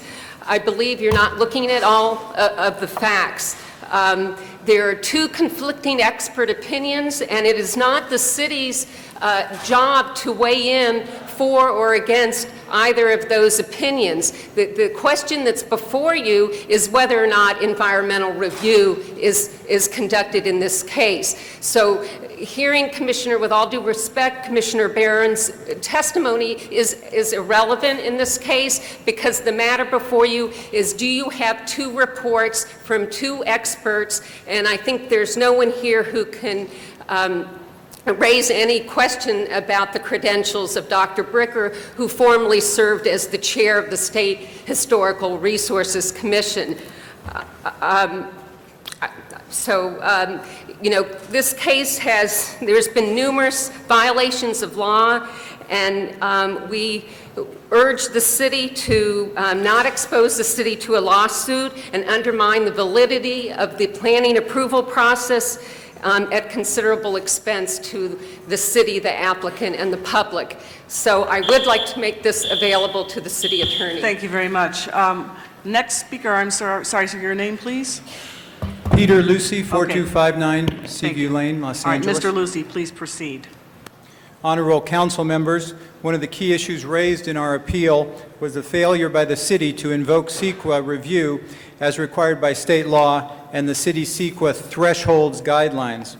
Here are 2 examples of opinions given by the city attorney's office during public hearing of our appeal. You know, it's you know, and beyond that, I just have to admit I haven't had a chance to look through the entire CEQA statute. I also think that it's a little bit unfair for all of us involved that a lot of these very technical. I think it's a bit unfair that a lot of these highly technical statutes have been raised at, you know, really what is the 11th. Whoa, folks. Our objections weren't raised, our technical objections weren't raised at the last or the 11th hour. They were part of our filing, which was done in a timely manner on October 18th. Here is Deputy City Attorney Mary Decker responding to the request from Councilmember Weezer for the legal opinion. I think he just referred to this. Did advise that a categorical exemption does apply. No. Not to my knowledge. I have There's not nothing on record reviewed for the that? file, so I am sufficiently familiar with what's in the record in order to give you an opinion. It's our opinion that we are entitled to the services of an attorney who has read the file and who is competent in the area of CEQA law. Thank you, Madam Chair. Thank you very much, Mr. Lucy. The remainder, please stop the clock. The remainder of the time, Mr. Council President Garcetti said up front that 2 individuals would be allowed to speak. Each side. Each side? Okay. Oh, okay, hold on a second. Let me hold. Did you fill out a card? Yes. Okay. All right, you can restart the clock then for Mr. Ben Resnick. Thank you, Madam Chair, members of the council. Ben Resnick with Jeffrey Mangels. Very quickly, first let me just tell you that really unfair the way that tape is played. The fact of the matter is one of them was a very early hearing after which all these issues were vetted out in a subsequent public hearing, in another public hearing yet again, and the city attorney did provide the opinions requested by the council. What you have before you is not a complicated case. Our client is building a single-family home on an empty lot next to a historical resource. They also own the historical home, so they are preserving it. They maintain it. All they want to do is build a house in a single-family zone. Everyone in this city gets a categorical exemption when you build a single-family home in a single-family zone. That's without argument. The exception being brought to you, or tried to being brought to you, is that somehow the house next door that's being proposed is going to change the historical status of the historical monument. Now, the standard is not whether or not there's an impact. The standard, in order to take away a categorical exemption, is whether or not there will be a substantial adverse change in the significance of a historical resource. That's section 15300.2F. What does that mean? That means that the evidence has to be substantial to show that the new proposed house would substantially change the significance of the Wolford House, meaning it could lose its historical significance. Not whether you just block a view, not whether or not, because otherwise no one in the city could build next to a historical home. There's always some potential impact. That's not the standard. The standard is, are we building a house that somehow would cause the Wolford House to lose its historical status? And the evidence in the record is overwhelmingly no. There is no evidence in the record to show that this new house, which has been designed to be sensitive to the Wolford House, and the commission, the Cultural Heritage Commission made its finding, the Area Planning Commission made its findings, there have been multiple public hearings, everyone's concluded that. We ask you to support the Plum Committee. Thank you, Mr. Resnick. Our next and final speaker will be Dr. Nick Scoville. That's our client, and we'll waive our time. We don't need to speak further. All right, thank you. I'll read the rest of the names of the record. Dr. Nick Scoville, Zara Scoville, Diana Barnwell, Pat Sampson, Nicole Posert, Adele Maybe, Olga Walden. Mr. Huizar. Thank you, Madam President. I just wanted to ask quickly, given the public testimony that just happened right now, does that change any of your opinions or anything you'd like to share with us for the staff here? No, basically the only thing that I was really trying to make clear to council is that the council makes the decision, not the city attorney, and that this decision has to be based on facts and evidence. Yeah, and I think that was a confusion at the Plum Committee where I directly asked the city attorney to make that decision for us. That's right, that's right. I mixed that in with what is the standard and what is your opinion, whether she just, she didn't say either one, but she should have told us what the standard was, which is what you did today. Right, good. Okay. Just to clarify, the report that was mentioned by Dr. Lauren Weiss-Bricker, unfortunately the report basically looked at whether or not there was a potential historic district. The actual impacts to the historic monument were not even played out. It was basically looking at whether or not there was a potential historic district. So it wouldn't meet the CEQA threshold because it wasn't really looking at a fair argument of whether there was an impact to the Wolford House historic monument, which is part of the project, as opposed to whether or not this neighborhood is in fact an HPOZ, which it is not. Thank you. No further individuals on the queue, so I'll ask the city clerk to open the roll, close the roll, tabulate the vote. 14 ayes.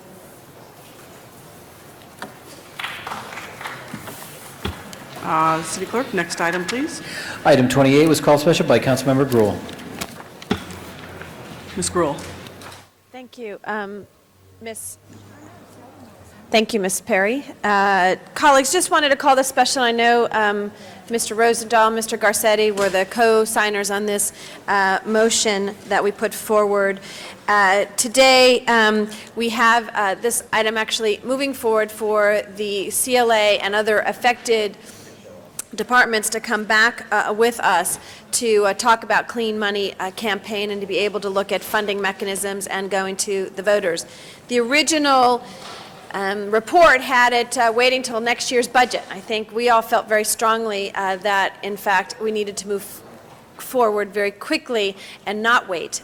We know that there's a lot of cynicism and people who believe that money affects all of our campaigns and politics, and we want to take that out of the elections here in Los Angeles. And so this is part of our public financing system, and many people don't know that we actually have a partial public financing system already in place in the city of Los Angeles. And we believe very strongly that we need to help restore the public trust in government and help make our elections much more competitive. This allows us to go directly to the people of individuals who may not otherwise believe that they can run for office. And so I just wanted to call this special so that we can highlight that Los Angeles wants to become a model for the nation in having an open campaign finance system.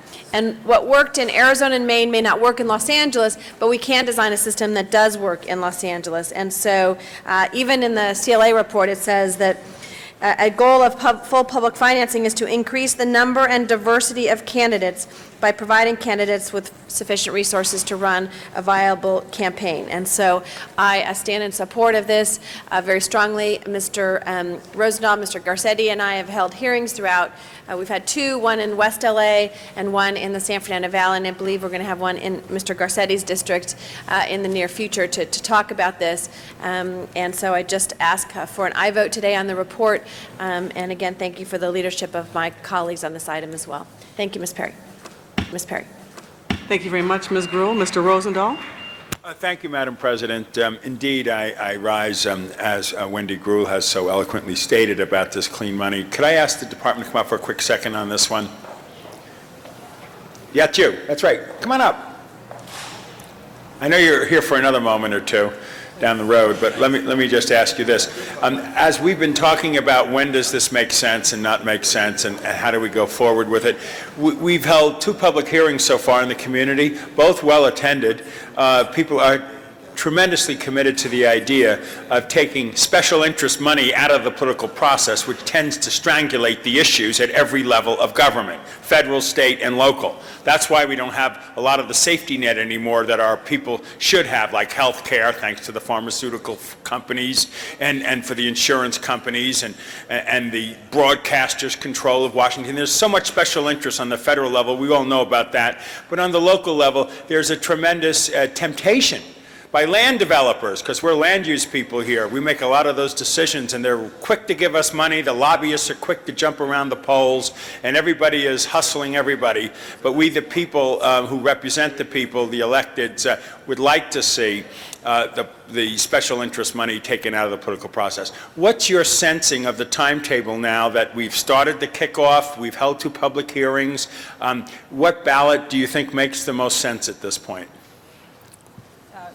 Good morning, council members. Leanne Pelham with the City Ethics Commission. As we explored the issue with our commission earlier this spring, we looked at various timetables for the dates by which proposals would have to be completely fleshed out before something can come to you all as a body to make the determination about whether it should be on a ballot. As I understand from the City Attorney's Office, the time frame for putting something on the November ballot is coming up quite shortly, so I think in all practical purposes it would be extremely difficult to expect that this council could act on this issue. We have been at the town hall meetings, are preparing to put together a comprehensive package to bring back to the council, but I think the November ballot is certainly too early. We are going to be working over the summer to consolidate information and to try and come back with a package that you all can look at and consider and debate. So make that clear, colleagues, we're not going to put it on the November ballot. We still have more public hearings, more homework to do, and more crafting of the language that we want to put on this ballot, be it the first run in the spring or the runoff in the late spring. Mr. Miller, would you help us on the financing? We know present ethics rules are $2 million a year. We know this is approximately an additional $7 million, which brings it up to $9 million. Where can we find a revenue stream? Are you looking at potential revenue streams other than the general fund and the taxpayer general monies to finance this? We are. That's one of the key things that we need to come back to you with. We will do that in time to make the March ballot. I also think it's important to note that under 218, we want to give the council as many options as possible in terms of financing this. You cannot have a general tax on an election in which someone is not running. So if you were to put it on in November, it would have to be a special tax with a 2/3 vote. So we'll be back to you in time to make the March ballot with the variety of options and pros and cons so that the council can make the decision if it so chooses to go in March with either a special or a general tax. The runoff would be when? In May, if there is a runoff? I believe the runoff would be in May. The difficulty with the runoff is we're not certain whether or not it would be a citywide runoff. It would depend on how the March primary goes. March will certainly be citywide because of community college district, but may not be citywide. So obviously the goal would be to give you the opportunity to make that choice for the March election. And that's interesting because, frankly, what you're basically saying, politely, is that in March of next year, we have how many incumbents up for re-election? 7, I guess. And they're all slam dunk, pretty much, right? As the politics goes of incumbency. Well, not that you should talk about that. I just say that rhetorically. No, I just say that rhetorically in the context that what clean money means is creating a level playing field so that incumbents, be it me or anybody else, isn't automatically a slam dunk, that it is a opportunity in a level playing field for all parties to get involved in the political process. That's the urgency of clean money, so that incumbents, hey, I wouldn't mind having no term limits because, frankly, I think we should make that decision every 4 years, we the people, not some artificial 8 years. That's ridiculous. But on the other hand, to make that a reality, as far as I'm concerned, it should be a level playing field where all opportunities of qualified people can be in a process so that people can really decide. Thank you both for that. Appreciate it. Thank you very much, Mr. Rosendahl. Next speaker is Mr. Labange. How are you? Fine, thank you. Ms. Pelham, I've been around 31 years. I said that this morning earlier. And I remember I ran for office once and lost by, 600 votes, 400 votes, something the first time, 49-51. And I thought about that, but I was the first candidate in the history of the city to receive public financing because I worked real hard and I believe in public financing tremendously. But I get upset when you talk about clean money. I just think that means you're dirty too, because you've been part of this for how many years now? Several. Several years. So I think this terminology just doesn't work with me at all. And the other thing that doesn't work with me is even though we do public finance in a way there, sometimes people take public money and stretch the truth, whether in a campaign they have a document that they get money from the Ethics Commission because they file all the forms and then they say that the person they're running against isn't a good person for some reason or another, which I don't ever like. I like people just talk about themselves more than likely. I know we get into the battle and sometimes I've fallen and fumbled in that aspect as well. But my point being, one of the biggest things I'd rather see, members, instead of talking about this, and I know, Mr. Garcetti, you're very interested in this, is if the Ethics Commission, whoever files for office, had one brochure that went out that listed everybody's positions right out of the gun, no matter if they had all the money in the world to run against, or no matter if they had no money. It said that the Ethics Commission sent out a mailing and said Tom LaBonge supports rent control. Tom LaBonge supports picking up bulky items. Tom LaBonge supports the Los Angeles River revitalization. So you don't have this way that they use to destroy people in this arena. So I'm not so sure on all this here. I truly believe in public financing when we have this match program that we have there and you work hard for it, but this whole concept I have a little trouble with. Have you heard that from anyone else? Well, Councilmember, Hold my time, please. I think one of the things you're talking about is the importance of having the public get information to candidates and candidate positions. And although I think the city attorneys would want to weigh in on to what extent public monies can be used in a way that might either be or be perceived to be campaigning on behalf of any elected official or candidate, what you're fundamentally speaking to is the need to have information about candidates' views readily accessible. And one thing I would share with you is that in this last year, the Commission has started to take steps so that whenever campaign literature that is required to be provided to us as a public repository, because we're not by law permitted to comment on it, but we are to be the public place that people can go to get the information. We're providing it now so that it will be available online so people can view it, just as they can your campaign information, your campaign contributions. So it's a way to just provide that information for the public so they've got access and they don't have to come down to City Hall and look in file cabinets on the 24th floor of City Hall. Right, and that should be available in every public library, in every community, at their local computer if they don't have one themselves. And that would be, yes. Some direction, or there should be one right outside this chamber, this John Farrell Chambers. You know what Ask for Pat is? There should be an Ask for Leanne. Huh? How would you like that? Or someone. Excuse me, I'm not making light of it, Leanne. I just use that because I think of that term. So people get information, because information is knowledge is power. And I think it's real important. Members, I'm not so sold on this whole concept here because I feel that, is it legal to take donations? Yes. Right, and you just got to file for it, do the right thing, and you got to do the right thing all the time.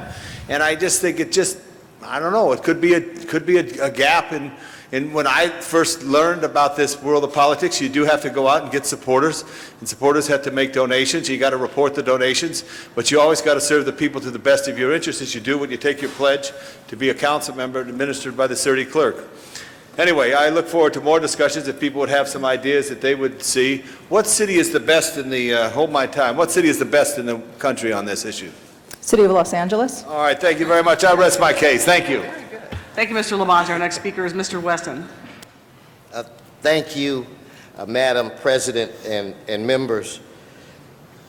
I rise today to say that I have the utmost respect for every member of this council and the individuals who introduced this motion.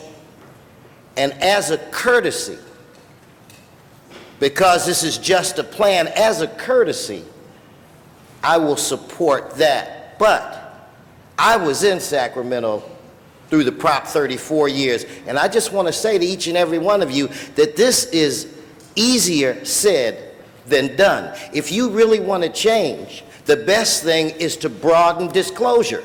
Because what happens when you do stuff like this, then the IEs take over, where there's not the disclosure. And I want to go on record today again to say I will do this as a courtesy. But as Tom, I resent the phrase clean, because that's suggesting that we're not. I can tell you what the people of my district want. They want clean streets, they want clean parks, and they want clean communities. With that said, I'm going on record to say this today. I will not support taking money from the general fund.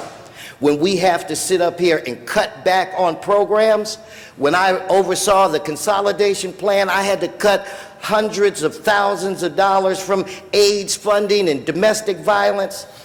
I will not support public financing that comes from the general fund. And let's be honest, the only other source for real, and you can call it whatever the heck it is going to be to tax the people. I'm not going to vote to tax the people. We just did that. So that I won't do. So again, as a court courtesy to the people that I respect, I will move or vote to see this go to the next stage. But I want to make it crystal clear that if it does not come back, I will rise and rise again. I've been beat up so much in the press. Who knows what happens based on what I say today? But in my heart and in my soul, I know it's right, and I'm not going to take money out of an AIDS program. I'm not going to ask the taxpayers to pay 1 cent for this.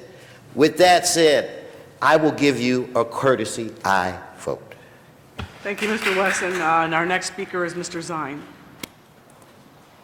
Thank you, Madam President. Tom Labange, women never tell their age, so I just want to inform you of that. Right? See? I knew that one. I learned that the hard way. Ethics reform. When did we start ethics reform in the city of Los Angeles? The voters first adopted an ethics package in June of 1990. Okay, so we've been in it for a while. And in fact, voters approved contribution limits back in 1985, so that was probably the first. In 85. And we keep on trying to make it better and streamline it and make it so we don't have problems, as we've seen reported in the press, where someone doesn't do something right and there are sanctions against those individuals. So we've had this continuing problem with the ethics reform package. One might describe it as a problem. Others describe it as we're an agency set up to try and address the issues as they come up or to try and prevent issues if we can. But I think it's fair to say that the area is always evolving to make sure that it's relevant with political practices. Okay. The issue regarding the cost where we have these matching funds, what's our current annual expenditure on the matching funds? The voters authorized $2 million a fiscal year from the general fund to be used only for public matching funds for campaign purposes. So for every election, we're looking at millions of dollars that are going in to do the match for those candidates that reach that $25,000 threshold. That's right. It's a $2 million general fund allotment every year. Okay. A concern, and I've discussed this before, independent expenditures, IEs. You can have someone come in with no money at all, and someone comes in with millions of dollars as an IE, and we have no restrictions on the IE. Is that correct? We're not prohibited by the court decisions to ban people from making independent expenditures. They have a right to make those expenditures. We do have very rigorous disclosure requirements in the city of Los Angeles for So say IEs. someone like this, okay, someone comes in and wants to give $10 million, who wants this candidate to be whatever. They'll disclose it. We did $10 million for this candidate because we want them to have this council or mayor or city attorney, whatever the case may be. That is legal, correct? That's correct, as long as it's made independently of the campaign. Okay. And they can do it on the other side also. That's right. If it's against the individual. That's But right. there's no way we can restrict that. That's They just have correct. to disclose it.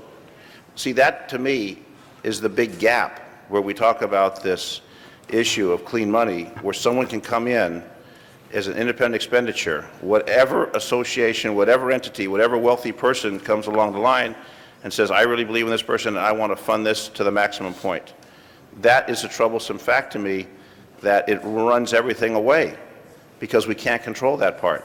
The other issue is a wealthy individual, and we know we have a lot of wealthy individuals in the city of Los Angeles that want to buy a seat in elective office. They can use as much money as they want of their own money, correct? That's correct. So that wipes this out also. So how do we make this work? And what kind of restrictions can we put so it's a clean system? So we talk about clean money. How about a clean system where we can't have these issues where they can come around and do it legally and do the disclosure, but at the same time, they're circumventing the system that we're trying to establish. How do we make that happen in this package? Well, I think this is one If of you the... can hold my time, please. I think this is one of the areas that will be very important for the council to focus on when there is a specific package that comes to you. The general way that these systems intend to work and are designed to work is that there is a base amount that candidates who qualify for public funding will receive. So all candidates, once they receive that base, will receive the same amount of money. If they're in a race where there is a wealthy candidate who chooses to use the large personal funds in their race, the system is designed to have a significant additional amount of public funds provided to that candidate. That's also the same case for independent expenditures, that if a candidate is facing a race where large independent expenditures come in, the system is designed to help fund in large amount a response, the candidate's ability to respond. To what level? To what level? That's dependent on how the system is structured. In some places, it may be twice or three times the candidate's own spending limit. In other places, there may be a different approach. But here, the question will be, how do we provide sufficient resources for candidates so that they can respond in those situations? I think it's fair to say that it's never going to be an unlimited amount of money that candidates can tap into. So the question of whether it equalizes the playing field, I don't know. I think that's one of the challenges, is I don't think any system has ever perfectly equalized that, given that there cannot be limits on how much a wealthy candidate would spend or how much an independent expenditure, somebody who spends independently might choose to spend. But the question is providing sufficient resources for candidates so that they have an incentive to opt into the system and then do have some chunk of money to be able to respond adequately. Just one more question regarding the phone messages. I know that while we talk about written documentation on campaigns that has to be sent to you, there are campaigns that are scathing campaigns on the phone messages. What kind of controls do we have on those, or is that part of this clean campaign package? There are some existing laws currently that if there are recorded phone messages, the scripts for those, and they're paid phone messages, that the scripts also have to be provided to the Ethics Commission so the public can view those scripts just as any other campaign literature. And if that's not done? Then it could potentially be an enforcement case. It depends on knowing that happened and having the facts and being able to investigate. Okay, thank you. Because I would like to include that with Mr. Laban said about the written documentation, because that seems to be a new tactic that's used in campaigns. Thank you. Thank you, Mr. Zine. Next speaker is Mr. Cardenas. Thank you. I'd like to thank Councilman Wesson for his words, because he spoke very wisely about the dilemma that we have here.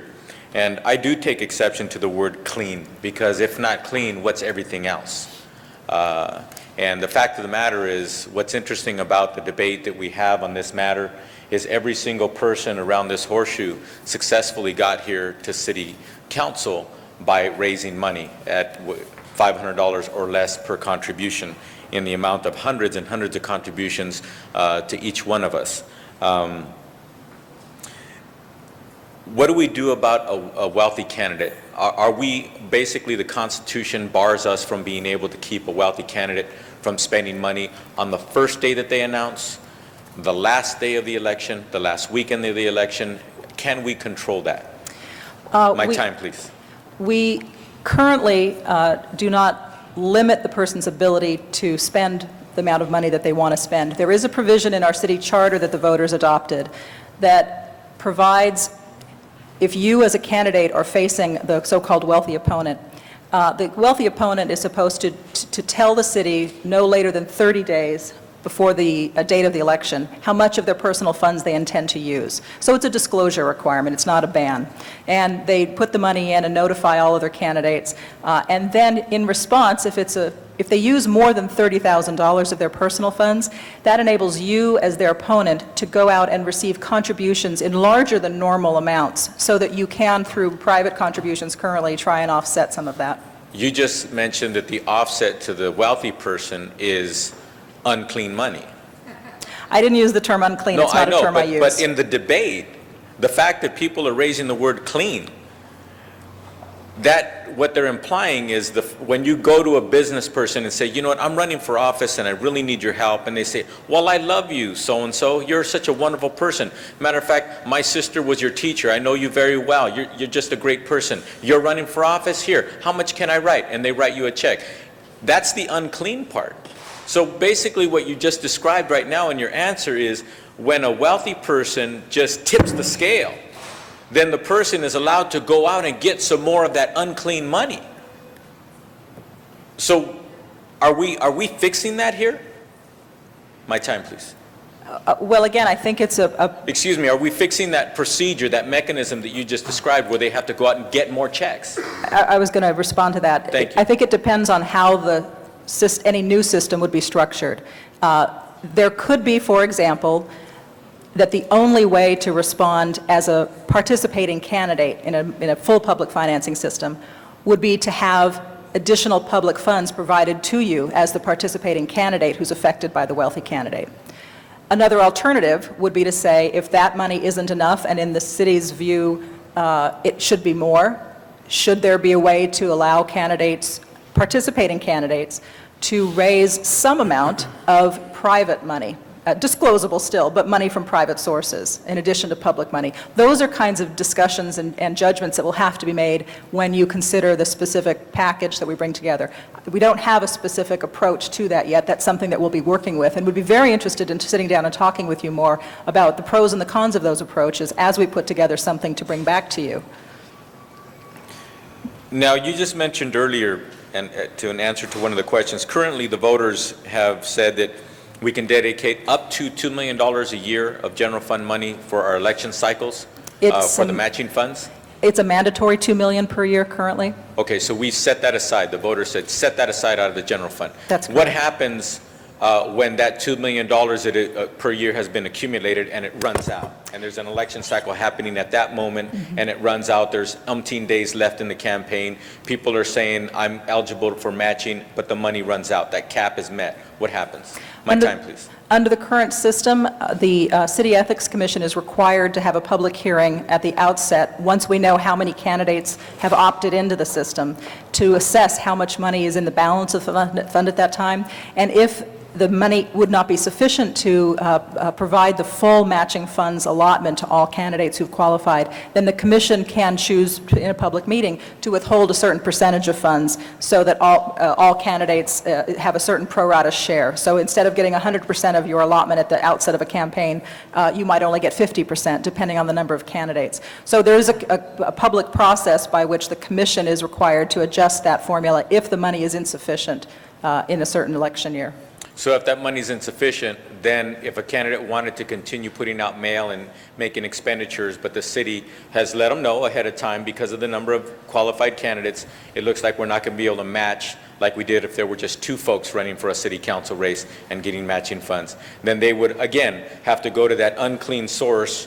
I'm using the word unclean source of just getting more checks. If they wanted to continue to campaign and continue to expend money in a roundabout way to get elected to the City Council of Los Angeles. That's correct. There's no limitation on how much money candidates can raise for office when they're participating in the matching fund system currently. It's a limitation on how much they spend, and it's a voluntary limit. Now, have you figured out how to design a clean money campaign system where we could confine ourselves to a couple $1 million a year? Our initial view of looking at that was that it's virtually impossible to achieve the goals of having all candidates funded to the level that they currently are with a $2 million system. Would have to drastically look at reducing the campaigns that are able to take advantage of the program, but $2 million is not sufficient, clearly, to provide a full amount of public money to candidates at the levels to which candidates have become accustomed to spending in their campaigns. I'll push my button again. Thank you. Thank you very much, Mr. Cardenas. Next speaker is Mr. Garcetti. Thank you very much, Madam President, and thank you, colleagues, for this debate, and I think it's a very good one. I think it cuts to the heart of a lot of what we do. I just want to kind of allay people that today this is a motion to begin this conversation. I mean, we started the conversation, but it's to ask the Ethics Commission, the CLA, to work on some of these details. Of course, before any of the details would be voted on, this would be something we come back and could debate again quite vigorously as well. I want to thank Councilmember Gruhl and Mr. Rosendahl for the town halls, which have been, we're lucky if we get a dozen people out, and we have 200 people coming out for this, which is a somewhat esoteric topic. It's a pretty powerful thing. And I want to thank Mr. Cardenas, who seconded the motion and came to the press conference for his interest around this as well, because I think that's been a very important voice too. A couple things I just wanted to allay as well. Right now, we take money from the general fund to fund our elections as has been put forward, $2 million. That was something that was mandated to us. Nobody is proposing, and I want to allay your fears, Mr. Weston, if you have any, nobody is proposing, not Ms. Gruhl, not Mr. Rosendahl, or myself, that we take this money from existing resources. I couldn't abide by that either. Nor are we saying that this body will tax anybody. We are simply saying there's enough people who have come to us saying, put an initiative out there and let us make a decision about whether or not we want to do this to ourselves. And as we've seen in Arizona, in a very conservative Republican state, Maine, an independent and liberal state, in cities throughout the country, this is something that the people seem to be quite interested in. And I hear people on the whole clean money idea.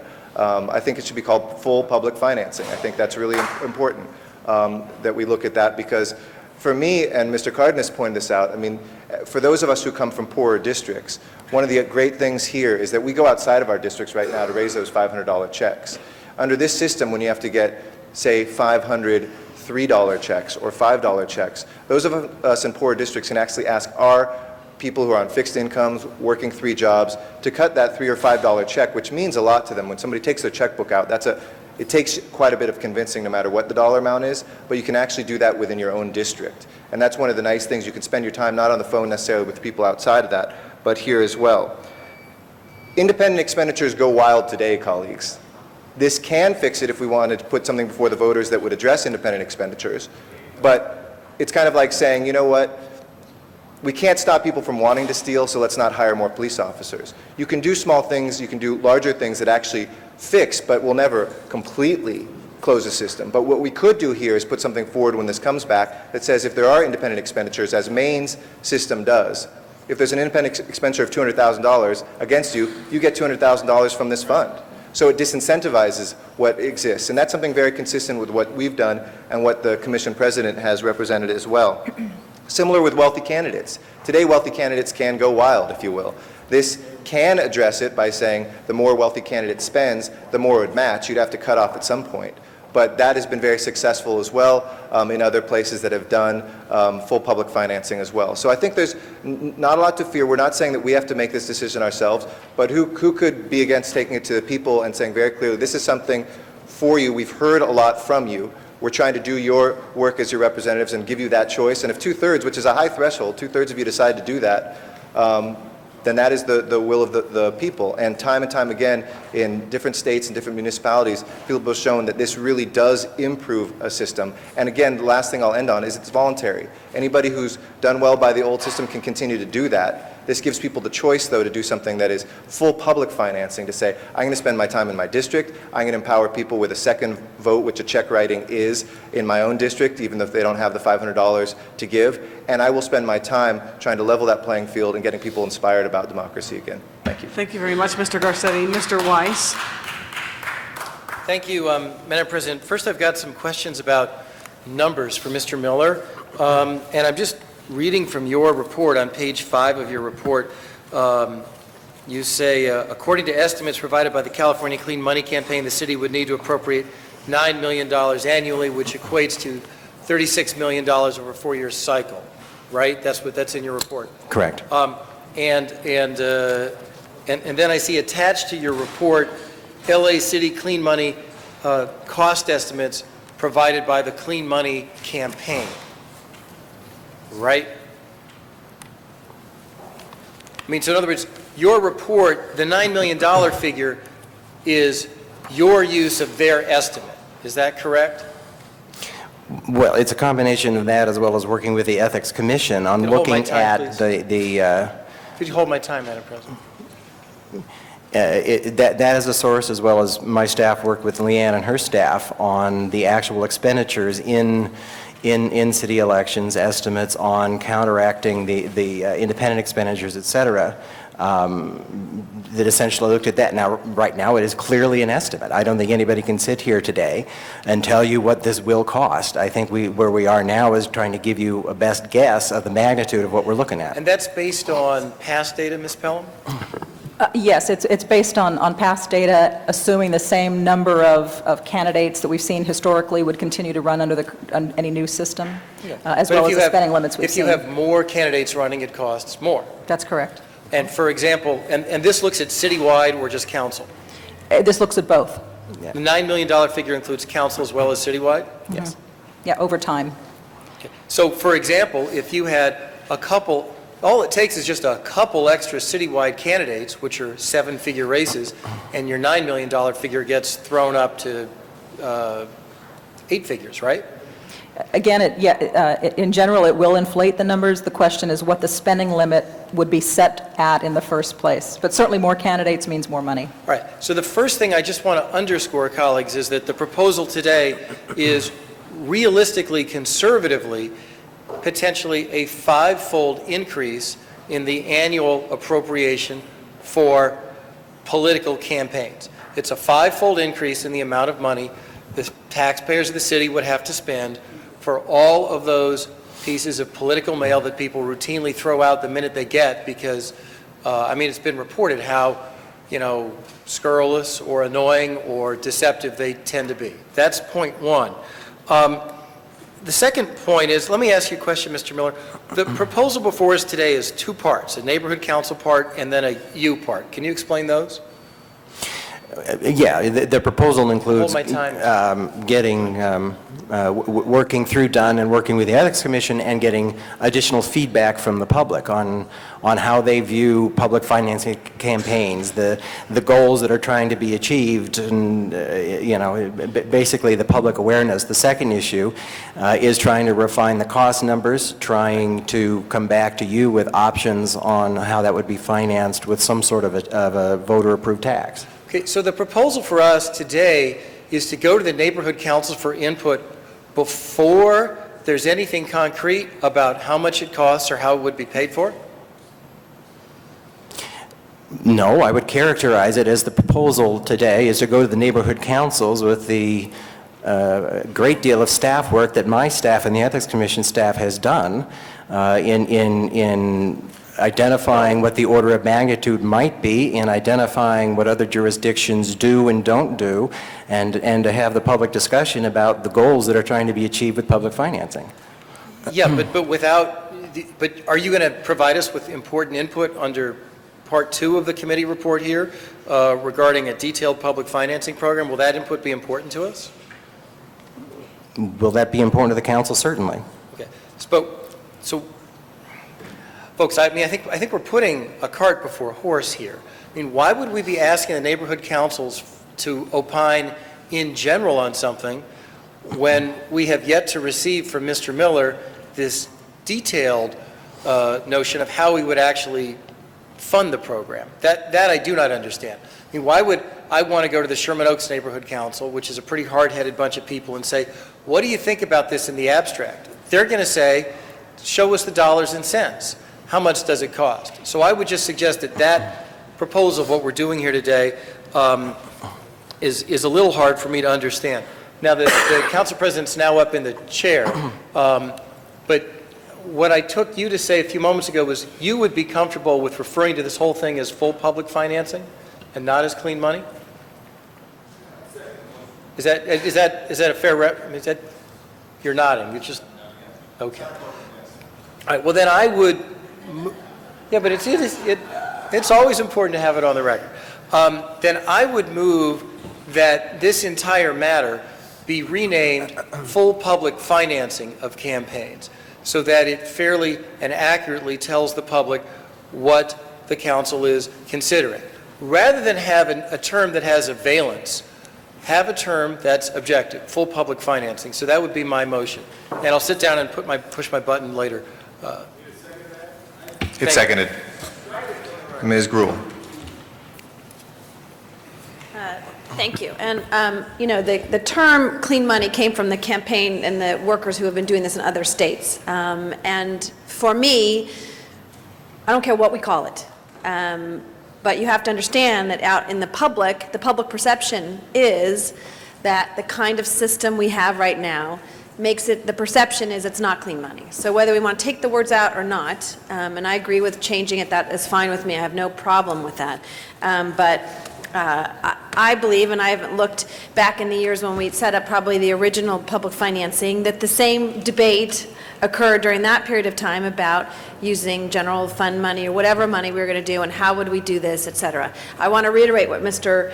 Garcetti said as well. That's why I pushed my button, but he spoke before I did, which was we are not contemplating any general fund money being used at all for this.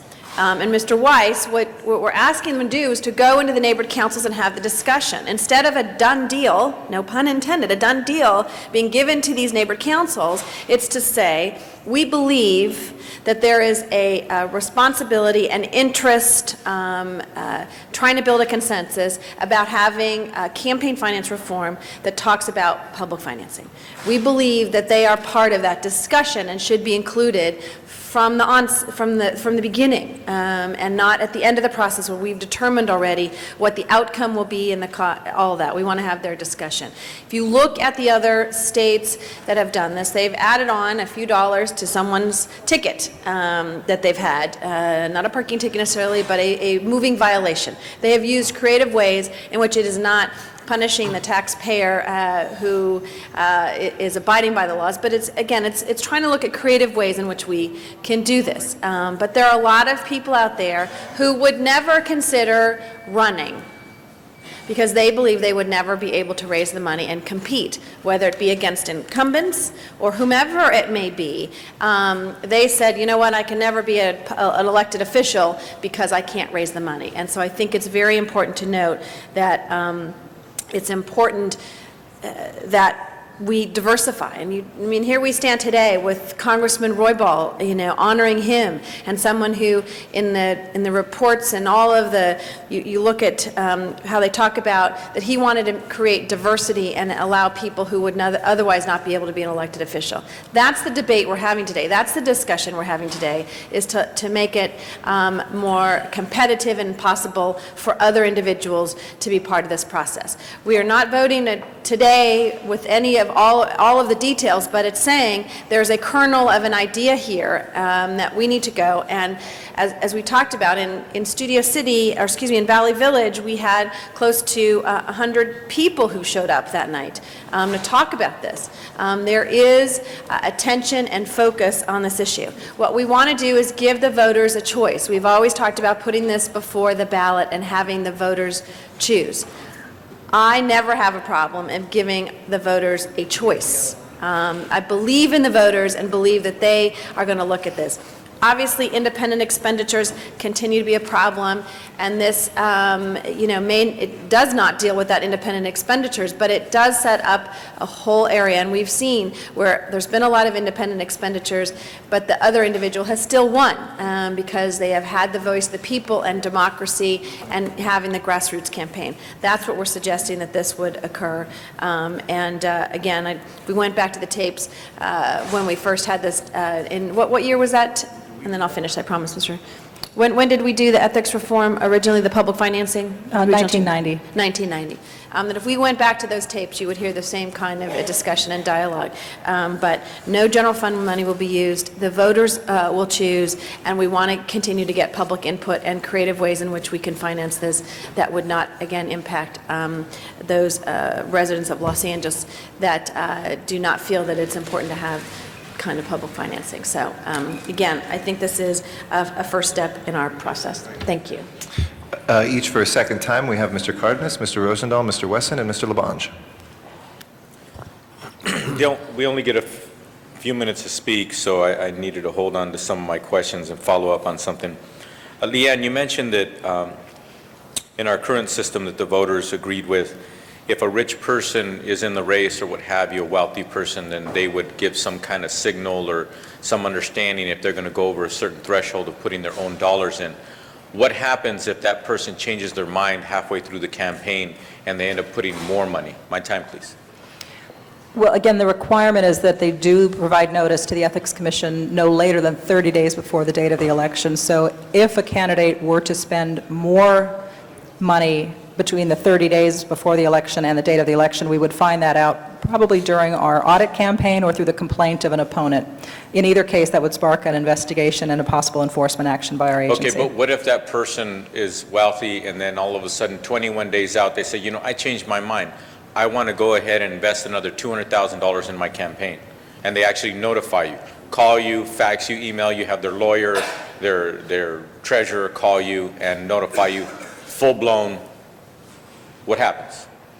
Well, I'm happy to let the city attorney address this as well, but we would probably initiate a conversation with them about why that is not permissible, why we would advise them it's not permissible under the law, but no doubt we would have our city attorneys talk to their attorneys, so perhaps Renee wants to weigh in. There would be constitutional issues as to why you could not permit a wealthy candidate from choosing to infuse more money into the campaign. Under the Supreme Court precedent, a candidate has the constitutional right to spend their own money on their campaign. So in plain English for the people who are watching, basically we would slap them on the wrist, try to convince them not to do it, but if they decided to do it, they could still do it. Under the Constitution, I think they have the right to do that. Yes. So 21 days out, they decided they're going to spend another $200,000 on the campaign, and then the Ethics Commission says, violation, not a good idea, you're going to end up dealing with us, and we're going to have to come down on you. But the bottom line is 20 days out, 19 days out, 18 days out, all of a sudden they spend that money. What happens between the moment they spend that money, in my example, 21 days out, they infuse another $200,000 in mail into their campaign between that day and Election Day? I think they've spent a lot of money in their campaign. Again, our responsibility, they would be spending more money. Whether we would have a court case challenging our ability to enforce the law as we would pursue, that's a question I can't answer. That's a hypothetical question because over 15 years of this law being in place, we've not been challenged on that, and candidates have complied with the requirements. So it's a bit hypothetical to address. But obviously the money would be there. We would not, unless we go to the city attorney and ask for an injunction, but that probably would not happen. They would be able to spend the money, and the question is what consequence would come from that action. The way that the city has structured this kind of a system is that we have laws on the books, we have an agency whose job it is to pursue every ounce of enforcement that we can, and we would do that. And it could result in that person paying a fine to the city's general fund of up to 3 times the amount of money that they used. Again, whether that would spark a court case challenging our ability to do that, that's a hypothetical. I can't speak to that because we've not seen that in 15 years. Have we ever, is there an example of any one person who actually spent millions of dollars to get elected to a municipal position in the United States, who maybe serves right now as we speak, who spent in excess of 10, maybe 20, 30 million dollars? I think it was closer to 70. I think it was the mayor of New York. We certainly saw a mayor in the city of Los Angeles in the early 90s who spent $6 million of his own money on the campaign. And both of those wealthy people got elected? Yes. And both of those wealthy people got reelected? Yes, I think they did. My point is this: we're dealing with we're dealing around an issue where the Constitution of the United States affords the people their right to free speech, and that free speech does include their political speech, which means when they run for office, the sky's the limit. Therein lies the biggest problem, because I don't plan on being wealthy as long as I'm in office. I enjoy being in office. But this example isn't about me. This example is about the other kid from Pacoima, like myself, who wants to run for office. The other kid from Sun Valley. The other kid from North Hollywood. The other kid whose parents are gardeners. They clean houses for a living. They work in a factory, etc. And they're good people, and they want to represent this city. That's who I'm talking about. Unfortunately, what we're doing here is we're really not able, unfortunately, to address the real issue of a fair playing field. It's really about a fair playing field is what we're trying to get at. And unfortunately, with the Constitution of the United States, that fair playing field is not arrivable in this big setting of big politics of Los Angeles. Maybe in a small city somewhere else where all they spend is a couple of tens of thousands of dollars to get elected to their city council or mayorship. But here, it's the business of having to spend hundreds and hundreds of thousands of dollars to let the voters know who you are so they can decide who to vote for. Thank you. Thank you very much, Mr. Cardenas. Mr. Rosendahl, then Mr. Wesson, and Mr. Labange. Let's call it public financing. I agree with Tom Labange, the word clean. You know, money is money, and it comes from wherever it comes, and it's not dirty or clean. It's just money. But we need full public financing. Just look at March coming up right now. 7 incumbents are going to run for election. 7 incumbents are going to win. Duh. Why? Because there is no level playing field. What we're talking about is competition within the political process, giving the public choices. They don't get choices when you have incumbent protection acts, be it 8 years or 12 years. Frankly, like I said in the beginning, I want the voters every 4 years to make that decision. I don't like term limits. But you know, the people put in 6 years in Sacramento for the assembly, which is outrageous, and they did it because they're fed up. They're fed up with politics as usual, where they feel they're not part of the process. Well, you know, to really clean it up, it means level playing field, it means public financing, it means every dollar scrutinized, every opportunity clear. And if a rich person or an IE wants to come in, then they get the competitiveness of the public financing for the other opponent. So that it is about your message, it's about your values, it's about your personality, not about how much money you have or that you're the incumbent and can just roll right into a second term, third term, 100 terms. That's why people are fed up. They don't vote. Half the American people don't even participate in the political process. They don't even believe in it. So to give people faith back in government, do what Arizona did and Maine did. We'll come up with language that we'll all work hard on, and hopefully it will be clear and clean, and that it will be wholesome for the electorate in the second largest city in the nation. We can set the tone in Los Angeles for the rest of the nation, of all the other cities. We need to take special interest money out of the political process. That's why we don't have that social contract with our people like we used to have. Good discussion, folks, to be continued. Thank you, Mr. President. Thank you, Mr. Rosendahl. Mr. Wesson, to be followed by Mr. Labange. You know what, Mr. President, what I think I will do is I'll wait until we discuss the real meat of the matter, and maybe I'll have some discussions with my colleagues privately. But I do just have one question. What are the options, Jerry? And just be straight. Where do you get the money from? What are your options? What are your options? Realistically, a voter-approved tax. Did you, A voter-approved repeat tax. that again? A voter-approved tax, realistically, is your option of financing this program. And we should not mislead Absolutely. the public into believing, and that this is turning out to be longer than I thought, to believing that there are other realistic options. This fines for parking and whatever, is that realistic It is not. in a city of this size? No, we don't have the authority to do that, one, and we'd have to get the state to do it, and they'd have to increase them by a factor of 9 times in order to be able to do what Arizona did statewide. I'm sorry, Mr. President, I'm going longer than I thought, but maybe we should look at flipping number 2 on this recommendation, making it number 1. And after it's been vetted, number 1 switches to number 2, which means after you've done this, you then go and program with the neighborhood councils.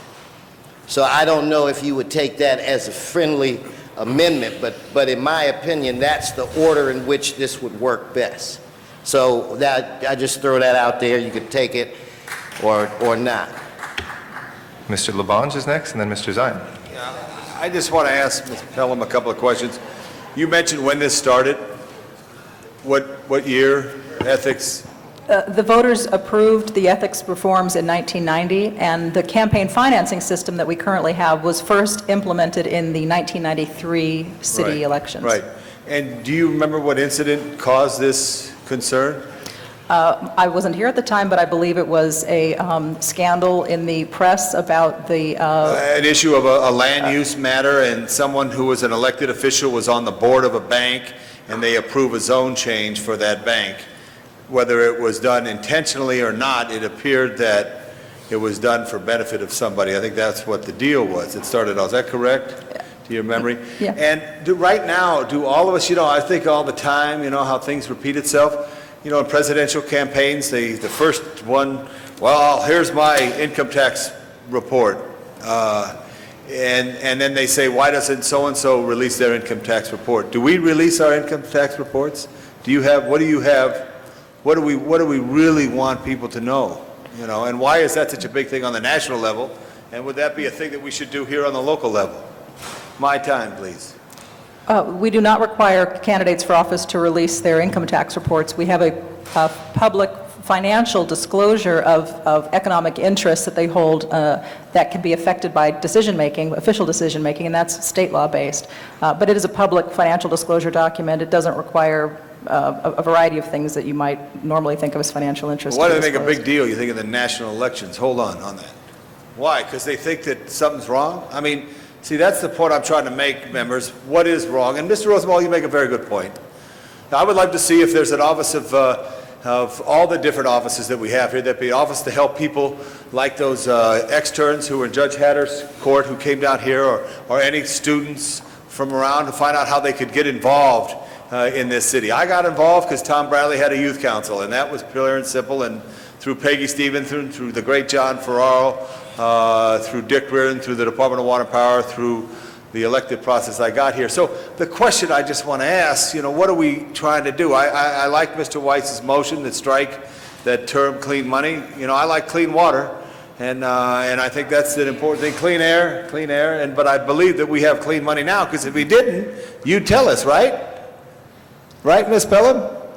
I think we've got a good, strong system. Yeah, It's very constantly good, strong system, and the council's approved a budget for additional employees, is that correct? For the Ethics Commission? Yeah. Yeah. I think you should be on the 23rd floor, right? 23rd, is that right? 24th. 24th. I think you should be on the 3rd floor, the 2nd floor, closer to the people. This is a nice space. I know it's pretty good here, but it gets a little busy 3 times a week. Anyway, Mr. President, I think my point's out there, and I hope we all consider it. I think it's a good discussion. Maine is different than Los Angeles. Arizona is different too, but also I think Mr. Rosenthal makes a good point, but how do you do it?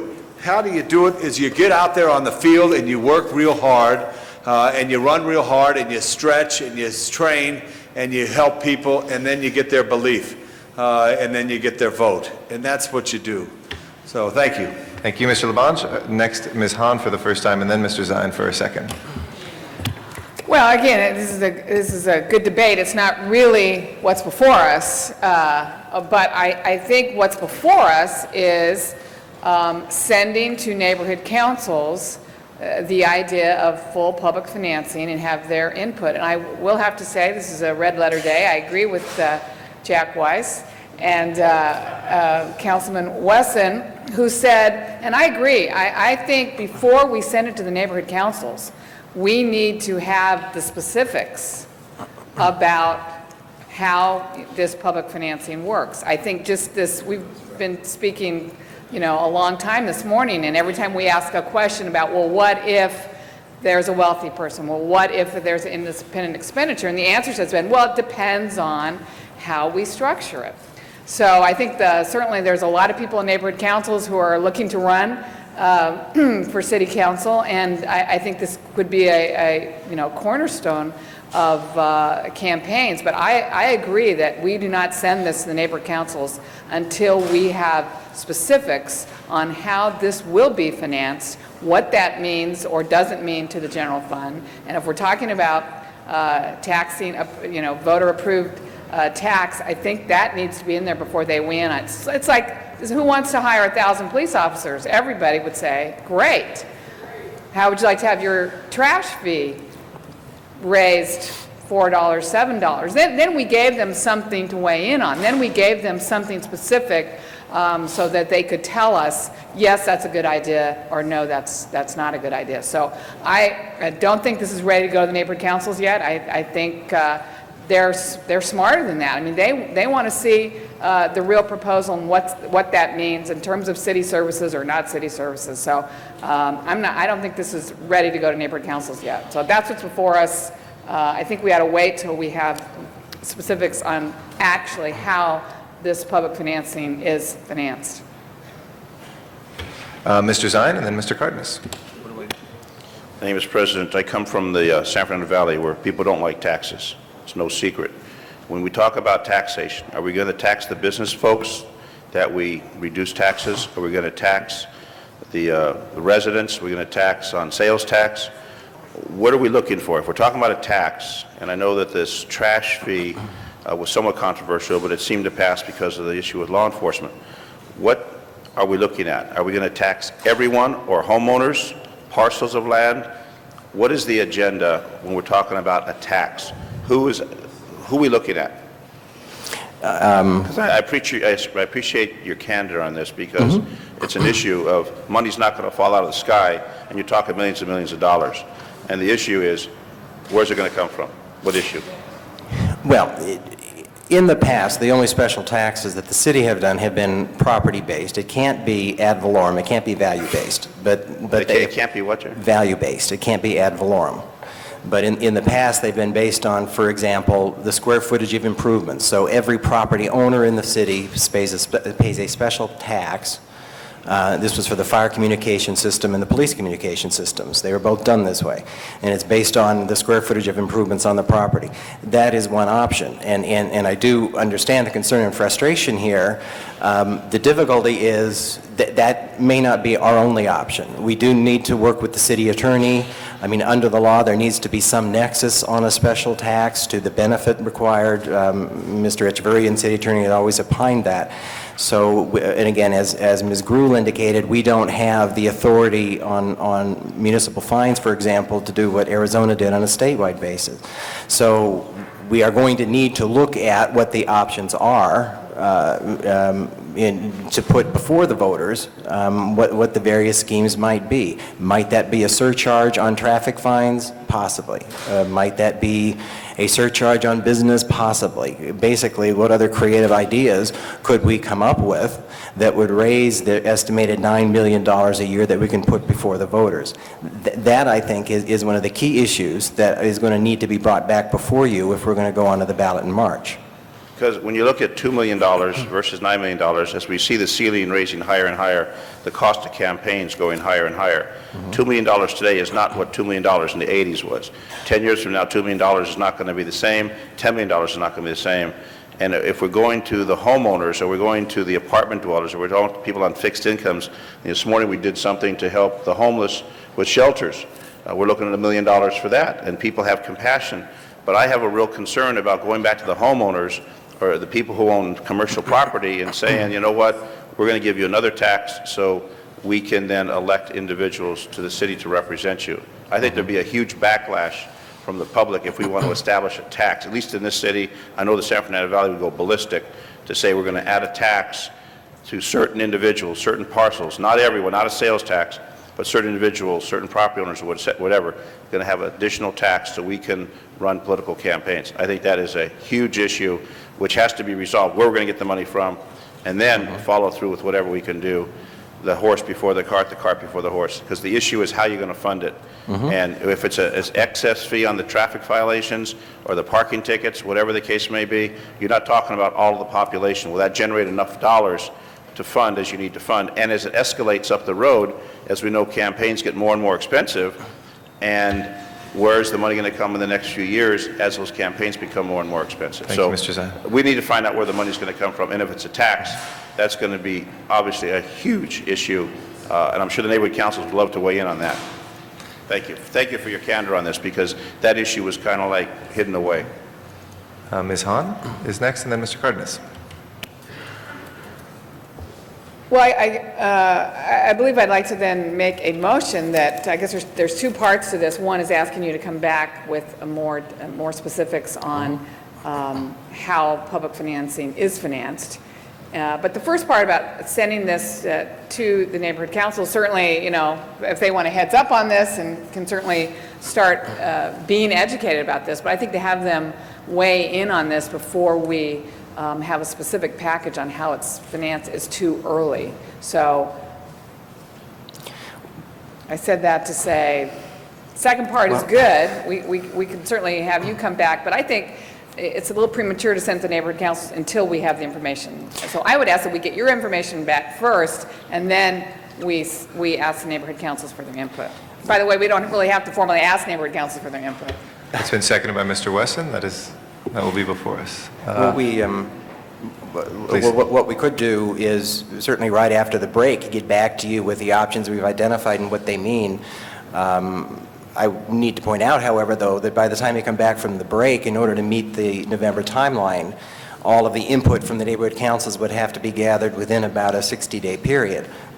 So in essence, it would limit the time that they would have to respond.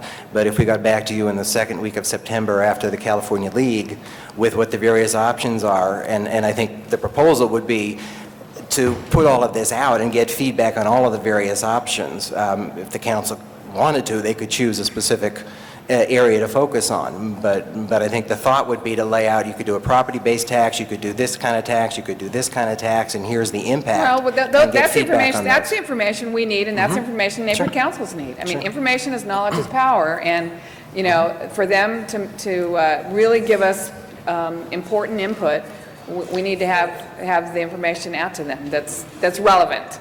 Councilmember, if I might, as a point of information, we have on our website at ethics.lacity.org a discussion guide that we prepared for the town hall meetings. And it is, I would encourage you or your constituents and neighborhood council folks who want to start looking at the issue. It's a very comprehensive outline that describes the kinds of moving parts and decisions that this body will have to make. So it does, I think, go a long way in terms of the point you were making about education, about the general lay of the land on the issue. One of the things that we would like to find out is if there's more information that would be useful for neighborhood council members and activists that would help them dissect the issue a bit better. So perhaps you might have some thoughts on, if you take a look at this or your staff does, you can help us make it a package that works in terms of educating the neighborhood council process a bit more. Okay. Okay, thank you, Ms. Hahn. Mr. Cardenas. I was just mentioning to my colleague, Ms. Hahn, about one of the reasons why I signed this along with some of my colleagues was because I think that it's important that we have this discussion. One of the reasons why I signed it is because I think it's important that we have a very wholesome, very well-rounded discussion about this issue, because some people are talking about it out in the streets, and so, unfortunately, when people just kind of soundbite their way through it, sometimes they just make simplistic comments like it can be just fixed or changed or amended the way people run for office around here, like if it was easy. And obviously, Leanne, you know better than anyone else, this is not easy. Because every time you make a change, especially you have checks and balances and disclosures, there's a whole litany of other things we have to do to make sure that we comply and we conform. And then we have to deal with the legal issues of wondering if we get challenged on this matter, the changes that we've made, are they going to be able to be held up in court? And the last thing we would want to do is try to create an even playing field where somebody actually says, well, I'm going to run for office and I'm going to challenge it later and I know I'm going to win, but my opponents, they're going to be playing on a different playing field because I've got a different agenda that my lawyers tell me I can win it and win the race and then win the court case, and then before you know it, it really wasn't a level playing field if we don't do things right the first time.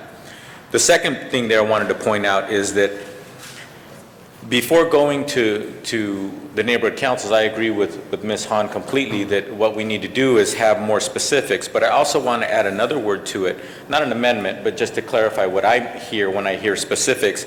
I don't want people to assume that we want to bog our staff down with so much specifics that we never come out with anything and go to the neighborhood councils. What I think Ms. Hahn is talking about is specifics in the sense of having realistic examples, showing our sources of where we're getting the information. For example, what some of the possibilities are of where the money would come from, be it general fund or adding a few more dollars every time somebody gets a speeding ticket or something like that. Having a whole litany of those examples and maybe even some tables, hopefully not too complicated, but at least some tables that show some of the various options that we've thought of. And in addition to that, have this in a fashion where people can actually look at it, and then the people who are willing to look at this and think about it beyond 2 or 3 minutes could really grasp how deep this issue is. And maybe through the neighborhood councils, they'll even come up with some examples or some suggestions that we haven't even thought of. So I welcome the debate. I think it's good, it's healthy. People are talking about it anyway, but the more we can bring a much more robust, intelligent, thoughtful, thought-out process to this debate, the better for all of us and the better for the city of Los Angeles. Thank you. Thank you, Mr. Cardenas. Mr. Labange, and then Ms. Gruhl. In listening to the debate, Ms. Hahn, you spoke about the neighborhood councils, with Mr. Cardenas right there.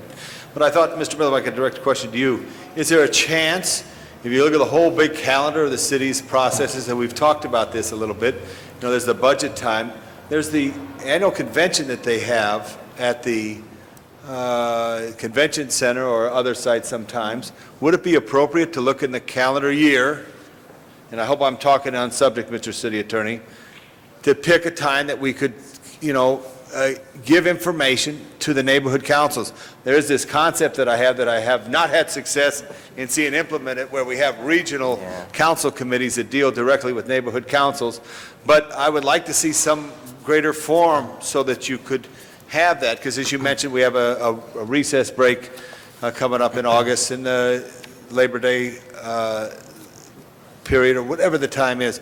That's just an idea, because that would be every year that we would come and bring things and see. And I will tell you, some of the concerns that I've had from neighborhood councils is a lot of the tough stuff that when they get into the disclosure, there's some people that want to get involved, which is interesting because of the disclosure when it comes to the process of the laws of the city of Los Angeles. So with that in mind, to just ask that our CLA look at the calendar year, that maybe there's once or twice that we would have a meeting that could come and just get these things right to the forefront, because I have shared stuff with neighborhood councils, and sometimes it does not get processed because of time gaps. So I think it would be important to look at that. Thank you for the thought that gathered from the discussion of this by Ms. Hahn and Mr. Cardenas as well. Mr. Garcetti, I return the microphone to you. Thank you, and I return it over to Ms. Gruhl. Thank you, and I will be brief because we've had a lot of discussion, and I think as Mr. Rosendahl said, this has been a good debate and one in which we will have many, many more talking about whether it be public financing or the way in which we get people elected. Go back to just a few major tenets of what we're talking about. It would be voters' choice. Ultimately, the voters will decide whether they live in the valley or they live wherever they're going to live. They will decide whether or not they think this is an important issue and effort for which we want to undergo and to look at some type of financing that is not related to any general fund money being used at that level. The second issue is, and I can see both sides of whether to go to the neighborhood councils or not, right away or wait. I feel that the documents that I've seen that Ms. Pelham and the department have put out begin the discussion and dialogue, and I think they can run on parallel tracks. I believe we could send out the information that we currently have. This debate is going on in the City Council. We're having this discussion about public financing, a way in which we've heard from the public their interest in seeing some of these things done. What do you think? Here's some of the examples that have been done in Maine and Arizona. Here are, again, part of which is in the document that's already been prepared. And then say, but we will be coming back to you with further CLA, and we can send them the CLA report that was provided to the Rules and Elections Committee, and say, we will be coming back to you with some of the other options that the CLA is going to put forward, and look forward to your input and discussion. I just think that they can run on parallel tracks, and that we can still do both, that we can have the information provided to them today as well as in the future, because they do have a position, they do have a belief probably of where they think we should go, and it'd be important to hear from them sooner rather than later. So that'd just be my point. Thank you. Thank you. Mr. Labange, did you want to speak for fourth? Okay. Going once, going twice, and that is our last speaker. All right, we have one motion before us from Ms. Hahn to, well, we should clarify the language on it. Actually, Mr. President, the first motion was from Councilmember Weiss, seconded by Mr. Labange, to rename the clean money to full public financing. Right, but we should take the second one first, correct? And per council rules, don't we take the second one first if that's wrong? Number two would be the motion by Ms. Hahn, seconded by Mr. Wesson, to have the CLA complete its report before going to the neighborhood councils. Okay, that'll be yeah. Would Ms. Hahn be, if we amended it to allow them to send forward the current information we have, would you be opposed to that, Ms. Hahn? Then we could accept that as friendly. Well, I think the whole point is that what's before us today is asking for their input. Again, we really don't have to do this. Neighborhood councils can, as you said, they can log on right now to the city's website and find all the information they need. They can actually weigh in now if they want to, but it seems to me if we're asking for their input on the idea of public financing, I believe that we should have the information on how it's to be financed. And I think that gives us better information from those who will be most impacted by this new ordinance. So there's nothing to prevent neighborhood councils right now from getting all the information they need on what we've what we've been discussing so far, as Leanne said, it's on the website. I just think what's before us today is asking for input on whether or not full public financing of campaigns is the way we want to go in this city. And for neighborhood councils to weigh in it, I believe we're missing a huge piece, which is specifically, how will this be financed? Okay, so that would be no, to quote Mr. Wesson. All right, so let's open the roll on this. Please close the roll and tabulate the vote. 12 ayes, 1 no. That goes forward. A second motion is Mr. Weiss's motion to change from clean money to full public financing. If we can open the roll on that item, close the roll and tabulate the vote. 13 ayes. That goes forward. And now, as amended, if we can open the roll on the item, close the roll and tabulate the vote. 13 ayes. That'll go forward as well. Next item, please. Item 38 was called special for cards from the public. Item 38, I'd like to ask Ben Resnick to come forward, followed by Barbara Anderson. Good afternoon, members of the council. My name is Ben Resnick with Jeffer Mangels, and this is an item regarding an interim control ordinance. I've submitted a letter that you should all have regarding the legality of what we believe is wrong with this interim control ordinance. The state law allows you to have an interim control ordinance for a 2-year period. You've already done that on this particular neighborhood. This would now be creating a new interim control ordinance that would carry this into its 3rd year. State law does not allow a city, any city, including a charter city, to have an interim control ordinance for more than a 2-year period in order to study its general plans, create a new plan, and stop and prohibit construction, if you will, on any development. What's before you today in item 38 would take a portion of the same neighborhood subject it to no building permits unless you build less than 35 feet in an interim control ordinance. As such, it would subject this particular several block area now into a 3rd year of an interim control ordinance. So all I'm asking the council to do is consider the fact that it's a violation of the law, and I've cited that in our letters, and we've laid that out.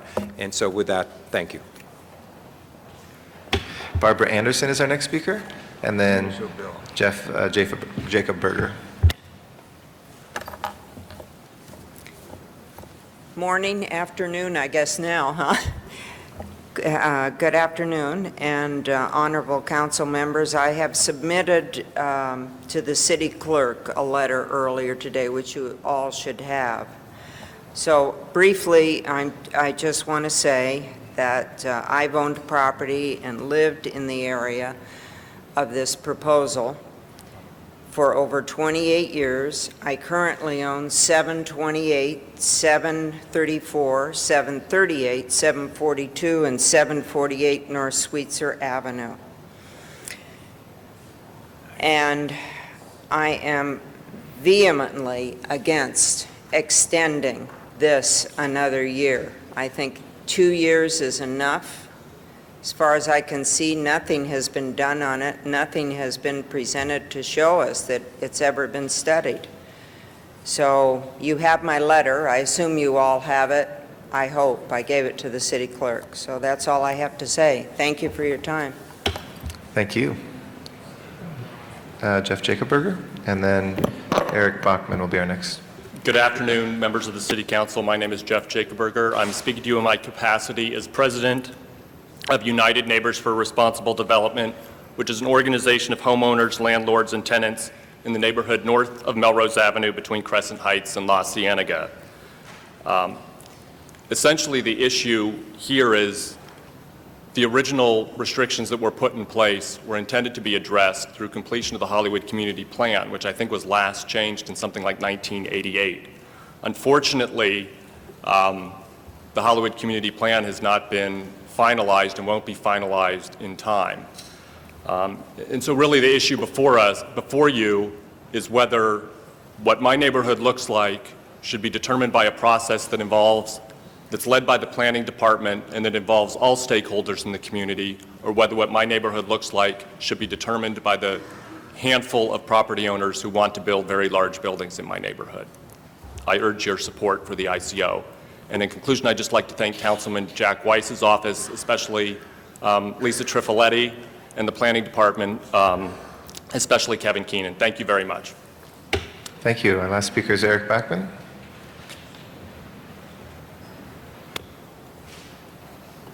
Good afternoon. 2 years ago, this council passed ordinance number 176073 without notice to a majority of the constituents in the area. We're here again before you today to pass a new ordinance that will implement a continuance of the building moratorium into a third year while the Hollywood plan is under revision. As Mr. Resnick said before me, this was and is a violation of the law. In the 2 years since the passage of ordinance number 176073, in contacting Mr. Kevin Keller of the Planning Department and Mary Richardson of the Planning Department, nothing has been done. The process by which we are here today is supposed to involve a public participation. And the fact that there has been no notice and nothing has been done on this issue in the last 2 years would suggest that this is just a mockery. And that is not in the public interest. I would urge you to please let the Hollywood community plan go through its own process and let the people be able to do what they want with their properties. We followed the law for the last 2 years. We've waited for it to expire, and it's time. It's time to move on to other things. Thank you. Thank you. That's our last public speaker. I'd like to recognize Mr. Weiss. Colleagues, this is a beautiful neighborhood. I think it's near where Mr. Zine grew up, if it's not actually where Mr. Zine grew up. And I'm not going to make this personal, Mr. Zine, but there still are some buildings in that neighborhood that were there when you grew up. And the issue here is whether we're going to keep this Dennis's neighborhood or it's going to become something very different. I mean, the issue is really this is a neighborhood with these beautiful, old, classic LA Spanish duplex style, small multi-unit buildings, some single family, and where the stucco box is intruding in a big way. And so there is a collaborative process underway with respect to the Hollywood Community Plan, and that is the proper forum in which to make the future decisions about what this neighborhood ought to look like. We've had hearings on this matter in Plum. I don't see the city attorney's office representative here today who is with us usually in Plum, but she has made clear that in her office's respectful opinion, the legal points presented by Mr. Resnick do not apply. We have new circumstances here. The code section that was cited does not likely apply to ICOs, and for other reasons, the city attorney's office respectfully disagrees with Mr. Resnick's position, not respecting the fact that when your wife has an article published in the LA Times, such as the one that was published yesterday, your words get, come with new meaning, and we can all say that we agree that what she's doing on behalf of the victims of Darfur is extraordinary. But you're not here today representing those interests. You're here for something else, and so I would respectfully ask my colleagues to join me in supporting this measure. Thank you, Mr. Weiss. Mr. Zine, and then Mr. LaBonge. Thank you. It's true, I grew up in that neighborhood, and I know the character of that neighborhood, and it needs to be preserved. The only question I had was regarding the issue about the legality. Councilman Weiss has answered that. The city attorney, if you have anything else to respond, the issue of legality, it's been stated that it's illegal what we're trying to do. Based on the opinion of Sharon Seedorf Cardenas, there's no problem with the legality of this issue. Because I have a similar situation in my district, which may not get resolved in 2 years. We may come up with the same information.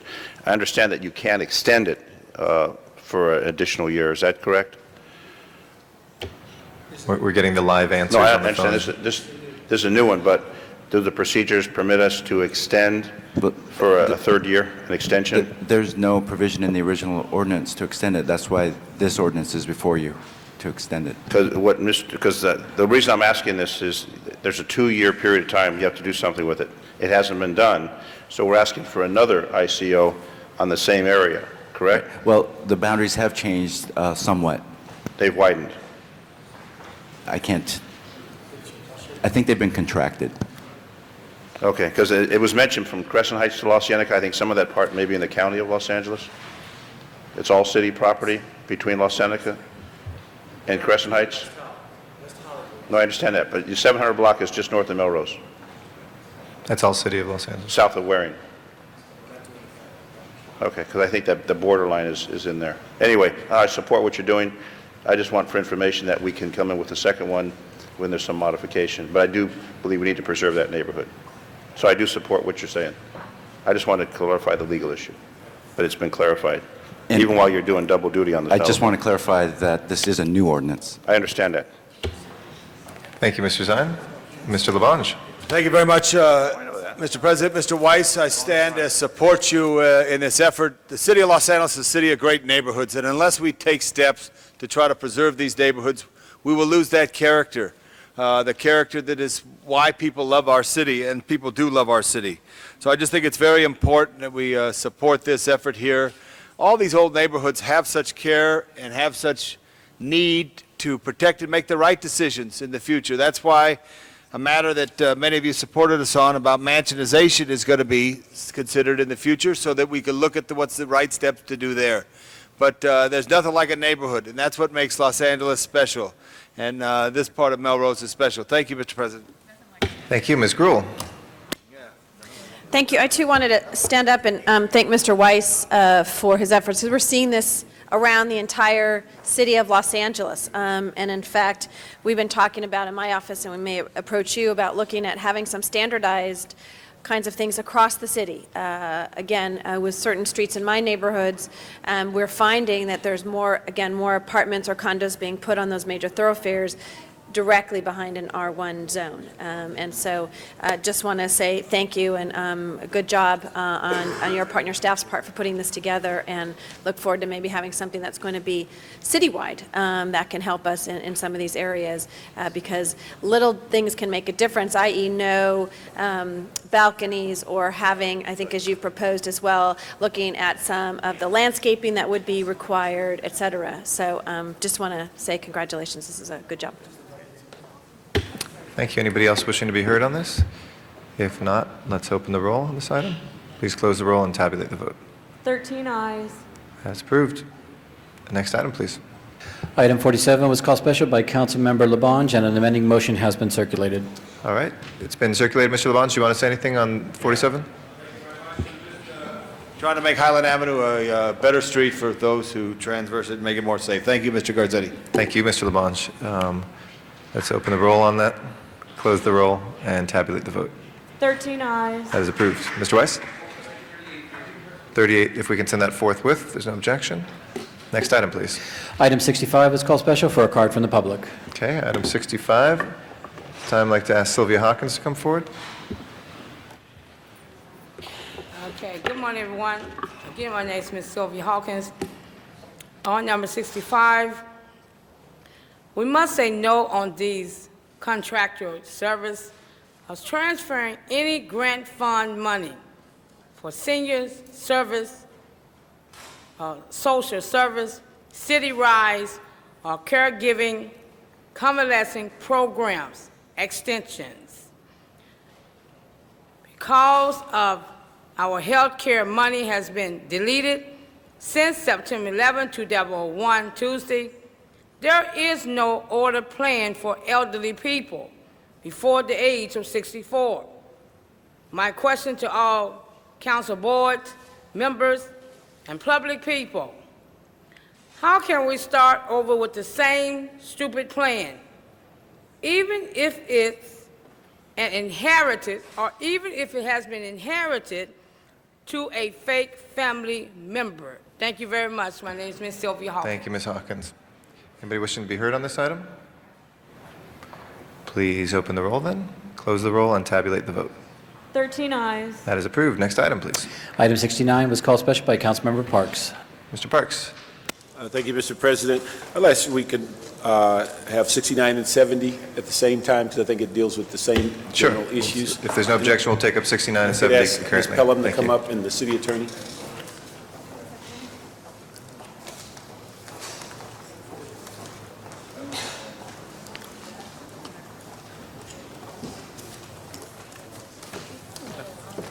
Ms. Pelham, I just need to ask you, would you give us a little update? We had 3 items on the agenda last week that dealt with receive and file motions on pending issues dealing with legislation on lobbyists and a variety of subjects.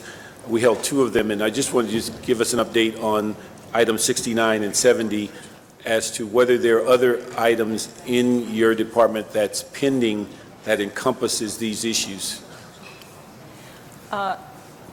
As to item number 69, which is a report relative to your motion, Councilmember, for a code of conduct for city board and commission members, there is a reference to that issue still in council file number 05-1425, which is a motion by Councilmember Perry, along with you and Councilmember Smith. That, I understand, is still pending. Okay. The other items that are in the motion before us, they've been resolved in other actions by the council at this time? As to item 70? 69. 69, the code of conduct is the only item. The only one. In Okay, that. So that's pending in the 05 motion? Yes, that's Okay. also embodied If we in go the to 05. item 70 then. 70 is a report from the committee recommending to receive and file 2 draft ordinances that our commission had sent forward related to a prohibition on campaign consultants from lobbying city officials for a certain time, and to ban lobbying entities, meaning lobbyists, lobbying firms, and lobbyist employers from fundraising for elective city officials and candidates. And those were, at the committee meeting several weeks ago, were recommended to be received and filed. So there is not a place where those issues continue to be pending. Okay. The one thing, the reason I asked that to be held on special, and I may be slipping in my old age, but I thought that when we discussed this at council, that item A that dealt with restraining lobbyists who are hired as consultants for campaign to prohibit them from then raising money, a general sentiment was that there was some support for that. The other one, my sense was that there was little or no support from prohibiting them from raising funds in general. And so that's what I was trying to get, is what was the text of the conversation of basically receiving file both of them, because it was my understanding that there was some sentiment for item A in that package. I don't know if council members or the committee clerk might want to speak to that. Okay. Will the clerks like to respond? I can answer the question on number 70, and I'd be happy to take it up again in committee. We learned, and the Ethics Commission was represented there too by the commissioners, and I think all of our eyes kind of went up when the city attorney told us we can't prohibit a lobbyist on the lobbying side from raising money under law. We can prevent that one individual from giving, but what you do essentially is there's a lobbyist, you say, okay, you can't give directly to any of us, but you can still raise, you can still do all your events. So it wasn't really cutting out any of the purpose there. On the second piece, which was... that was on A? That was 70. The one I was... Yeah, I believe that's on... No, that might have been on the B part. B part. Yeah, and then the on A part, in I terms think, of prohibiting campaign consultants from lobbying city officials, you know, I believe there was there an opinion on that too? That No, and actually, if I could, Sure, yeah, could please. I explain the comments that were made at Rules in relation to the lobbyist fundraising issue? At the committee, there was a discussion of how the proposal would work, and I referenced the proposal itself carries with it an exemption in it, because under California case law, a lobbyist cannot be prohibited from talking to their clients about the making of campaign contributions. So when this matter was at the Ethics Commission, that exception was in the proposal and as drafted. And so that was what the discussion was at Rules, just reflecting that exception exists because the law doesn't permit us to regulate that. Okay, but I think the issue was it doesn't prevent them from talking to their clients about that issue, but I think the issue of A, if I understood it, was that we're attempting to prevent them from representing as a paid consultant and then going out and then lobbying their client for another paid consultant where they had another issue. That was the other proposal, and that proposal, there was no discussion on that. We didn't raise any legal issues. Is there any with legal that. issues on that? Because I think B, everybody, I think, fleshed that out in council when that came forward as to all of the issues they were concerned about. But my impression was A didn't have that same sentiment. A council member, you know, all of these proposals always raise potential First Amendment issues. However, as to that proposal that would limit lobbyists from lobbying when they have another relationship with the elected official, in terms of the Ethics Commission's proposal, we felt that as drafted that it could withstand challenge. Mr. Parks, if you would push your button again. Oh. Sorry. Ms. Gruhl, you're the next speaker. Yeah, she's Have to be exerting fair. her leadership there. Mr. Parks, maybe you won't need to push your button again, because I'd like to recommend that we send item 70 back to committee, because and I think Mr. Garcetti is fine with that too, to address the issue. I think what you talked about was the lobbyists and have some further discussion. And from what I understand on 69, that there was already a motion. It's already been kind of in the process, so correct. So we can receive and file that one. But on 70, send it back to committee. Thank you, Ms. Gruhl. There are no further speakers in the queue? No? Is there a second to that motion? Mr. Parks seconds? You want to press it? 05 motion, do we have any idea when that may be coming to us? The bulk of the motion that you're referring to related to the many of the lobbying ordinance provisions, and both in terms of the compensation test, when it's enforced, how it's enforced, and so forth. And that's something that the committee understood and agreed would be reported back to them once we've completed a series of interested persons meetings that the Ethics Commission will be holding to solicit wide input about the status of the lobbying ordinance at this We point. have a general timeline? We're expecting to start that probably early this fall, having interested persons meetings. Thank you. Thank you very much, Mr. Parks. There's no further speakers in the queue. So ask the clerk to open the roll, close the roll, tabulate the vote. 13 ayes. Next item, please. Item 71 was called special by Councilmember Hahn, and an amending motion that was corrected has been circulated. All right, Ms. Hahn, do you want to speak Thank on you. I that just item? had a little amendment on this item. I remember this clearly. Do you need any help on that? That's That's it? Okay, thank you. I'm a woman of few words. All right, would you please open the rolls? Mr. Clerk? Close the roll, tabulate the vote. 13 ayes. Forthwith. We'll send that forthwith if there's no objection. Next, I think we have a special one. There is a special one that has been circulated, and the city attorney will speak to the findings. Mr. City Attorney. Thank you, Mr. President. On June 30th at approximately 4:30 p.m., David Marcial, Luis Cervantes, and Larry Marcial were killed, and Sergio Marcial Jr. was injured when a gunman opened fire on them in the 1100 block at East 49th Street. Immediate action is required for the safety of the community to offer the reward for information leading to the arrest and conviction of the suspects. Council must first make findings pursuant to Government Code Section 54954.2 before considering the substantive motion. Thank you. Does anybody wish to be heard on the findings? If not, let's prepare the roll and tabulate the vote. 13 ayes. On the substance, Ms. Perry.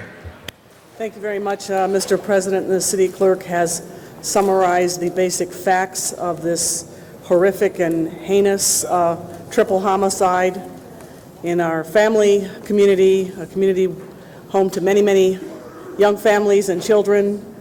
The individual or individuals who committed this crime still pose an ongoing threat to the safety of the people of this community, and it is very, very appropriate for us to offer this reward of $75,000. And I received an email this morning that Mrs. Supervisor Yvonne Burke has graciously offered an additional $30,000 reward on top of our $75,000 to bring it to a total of $105,000 $100,000, and we hope and believe that this will lead to information leading to the arrest and conviction of those individuals who have devastated this community and still are an ongoing menace to the rights of the people, not only of this community, but I believe this city. And I hope by offering this reward that the word will spread and that anyone hearing anything that may be of use to LAPD, please call 1-800-LAWFUL. I would also ask that once we vote on it, that this item go forthwith so we can get the mayor's signatures. He's already indicated his willingness to do so. Thank you. Thank you, Ms. Perry. I know all of our thoughts go to the families of the victims. If we can open the roll, close the roll, and tabulate the vote. 13 ayes. That'll go forthwith without objection to the mayor. Next order of business. Council has motions for posting and referral. Is there posted and referred? There are excuses on the desk. Councilmember Weiss requests be excused Tuesday, July 11th for city business that meets council policy. Mr. Weiss is excused. Councilmember Rosendahl requests be excused Tuesday, July 25th for city business that also meets council policy. Mr. Rosendahl is excused. That clears the desk. All right, colleagues, just a reminder, this Friday, our next meeting, we have a bare quorum, just 10 members, so everyone who's expected to be here, please be wary of that. We will have only 10 members this Friday. Any announcements? And that will be, per council policy, be meeting in Van Nuys as is custom for the first Friday of each month. Yes?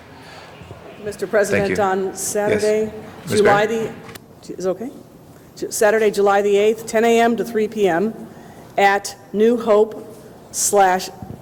Mark Baptist Church at 5200 South Central Avenue. There will be a free confidential prostate cancer screening hosted by my office, Pastor Lovely Haynes, Bishop Noel Jones, Pastor J.V. Fuentes, Pastor J. McKnight, and the Real Men Cook Foundation. And this is an event dedicated to the early detection of prostate cancer. Free, again, 10 a.m. to 3 p.m., 5200 South Central Avenue. And if you would like to register in advance, please call 323-294-7411. Thank you, Ms. Perry. Mr. Parks? Thank you, Mr. President. I have a couple of announcements for the 8th District. Number one, the weekly farmers market at Leimert Park has been moved to a Saturday morning between 9 to 2 p.m. In the parking lot at the Vision Theater. Also, the next Urban Issues Breakfast will be held on July 7th at 7:30 a.m. to 9:30 p.m. at the California African American Museum. Guest speaker this month will be the Assemblywoman from the 47th District, Karen Bass, and then also one of our major job training programs, Job Starts. Their board of directors is having an event and fundraiser for their scholarship program, and that will be held in Leimert Park at the Rick and Babes Inn at 4559 Leimert Boulevard, and that's July 8th on Saturday at 7 p.m. And then also our Vermont Village Community Development Corporation will have their monthly meeting on July the 10th, 6 p.m. to 7:30 p.m. at the Crenshaw Christian Center at 7901 Vermont. Thank you. Other announcements? Are there any adjourning motions? Oh, Mr. Wesson for announcement. Yeah, Mr. President, members, I just want to announce that Tom LaBonge, Jan Perry, and I had an opportunity last night to be with Councilmember Parks at the fireworks display at the Coliseum, and it was a phenomenal thing for me. So if there's anybody that has not gone, I suggest that the next year you do that. And also, Ms. Hahn, the discussion that you had with the police department and I think the fire department prior to 4th of July, when I got up there on the top of the Coliseum and looked all around, I think you need to have another discussion.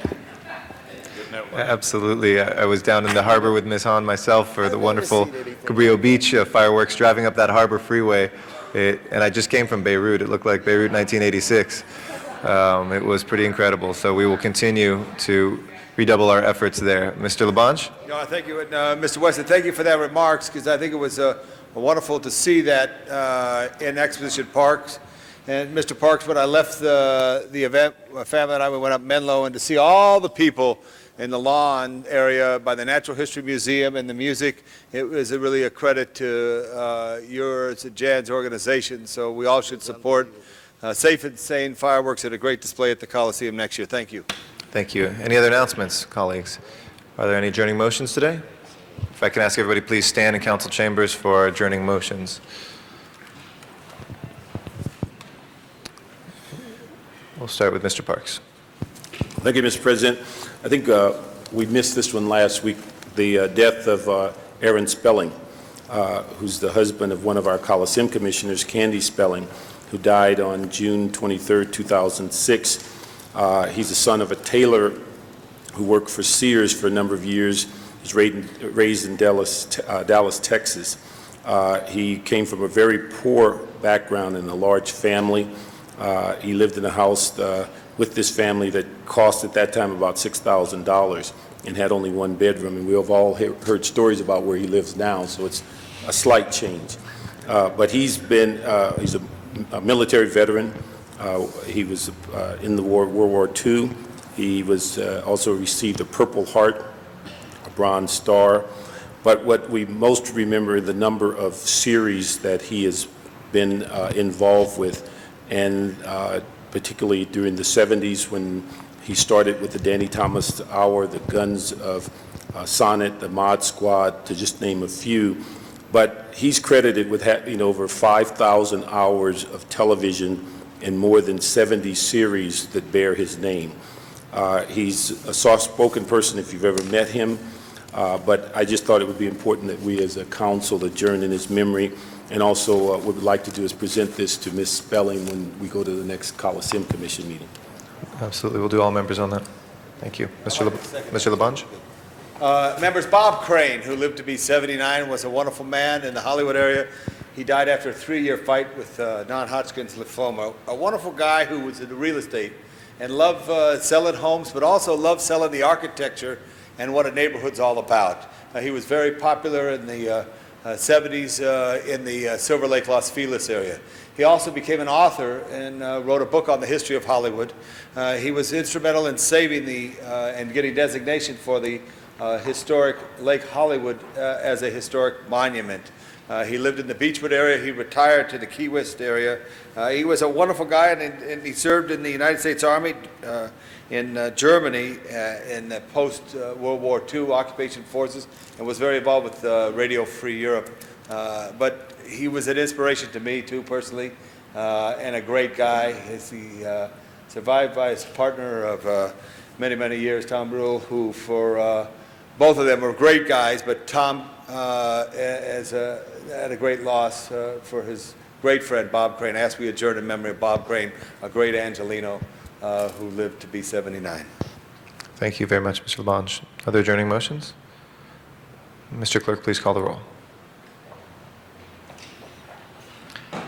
As a reminder, colleagues, we'll be meeting at Van Nuys on Friday, this Friday at 10 a.m., Van Nuys City Hall. We just have 10 members of Bear Quorum, so we look forward to seeing the public there. This meeting of the Los Angeles City Council is now adjourned. Have a great day.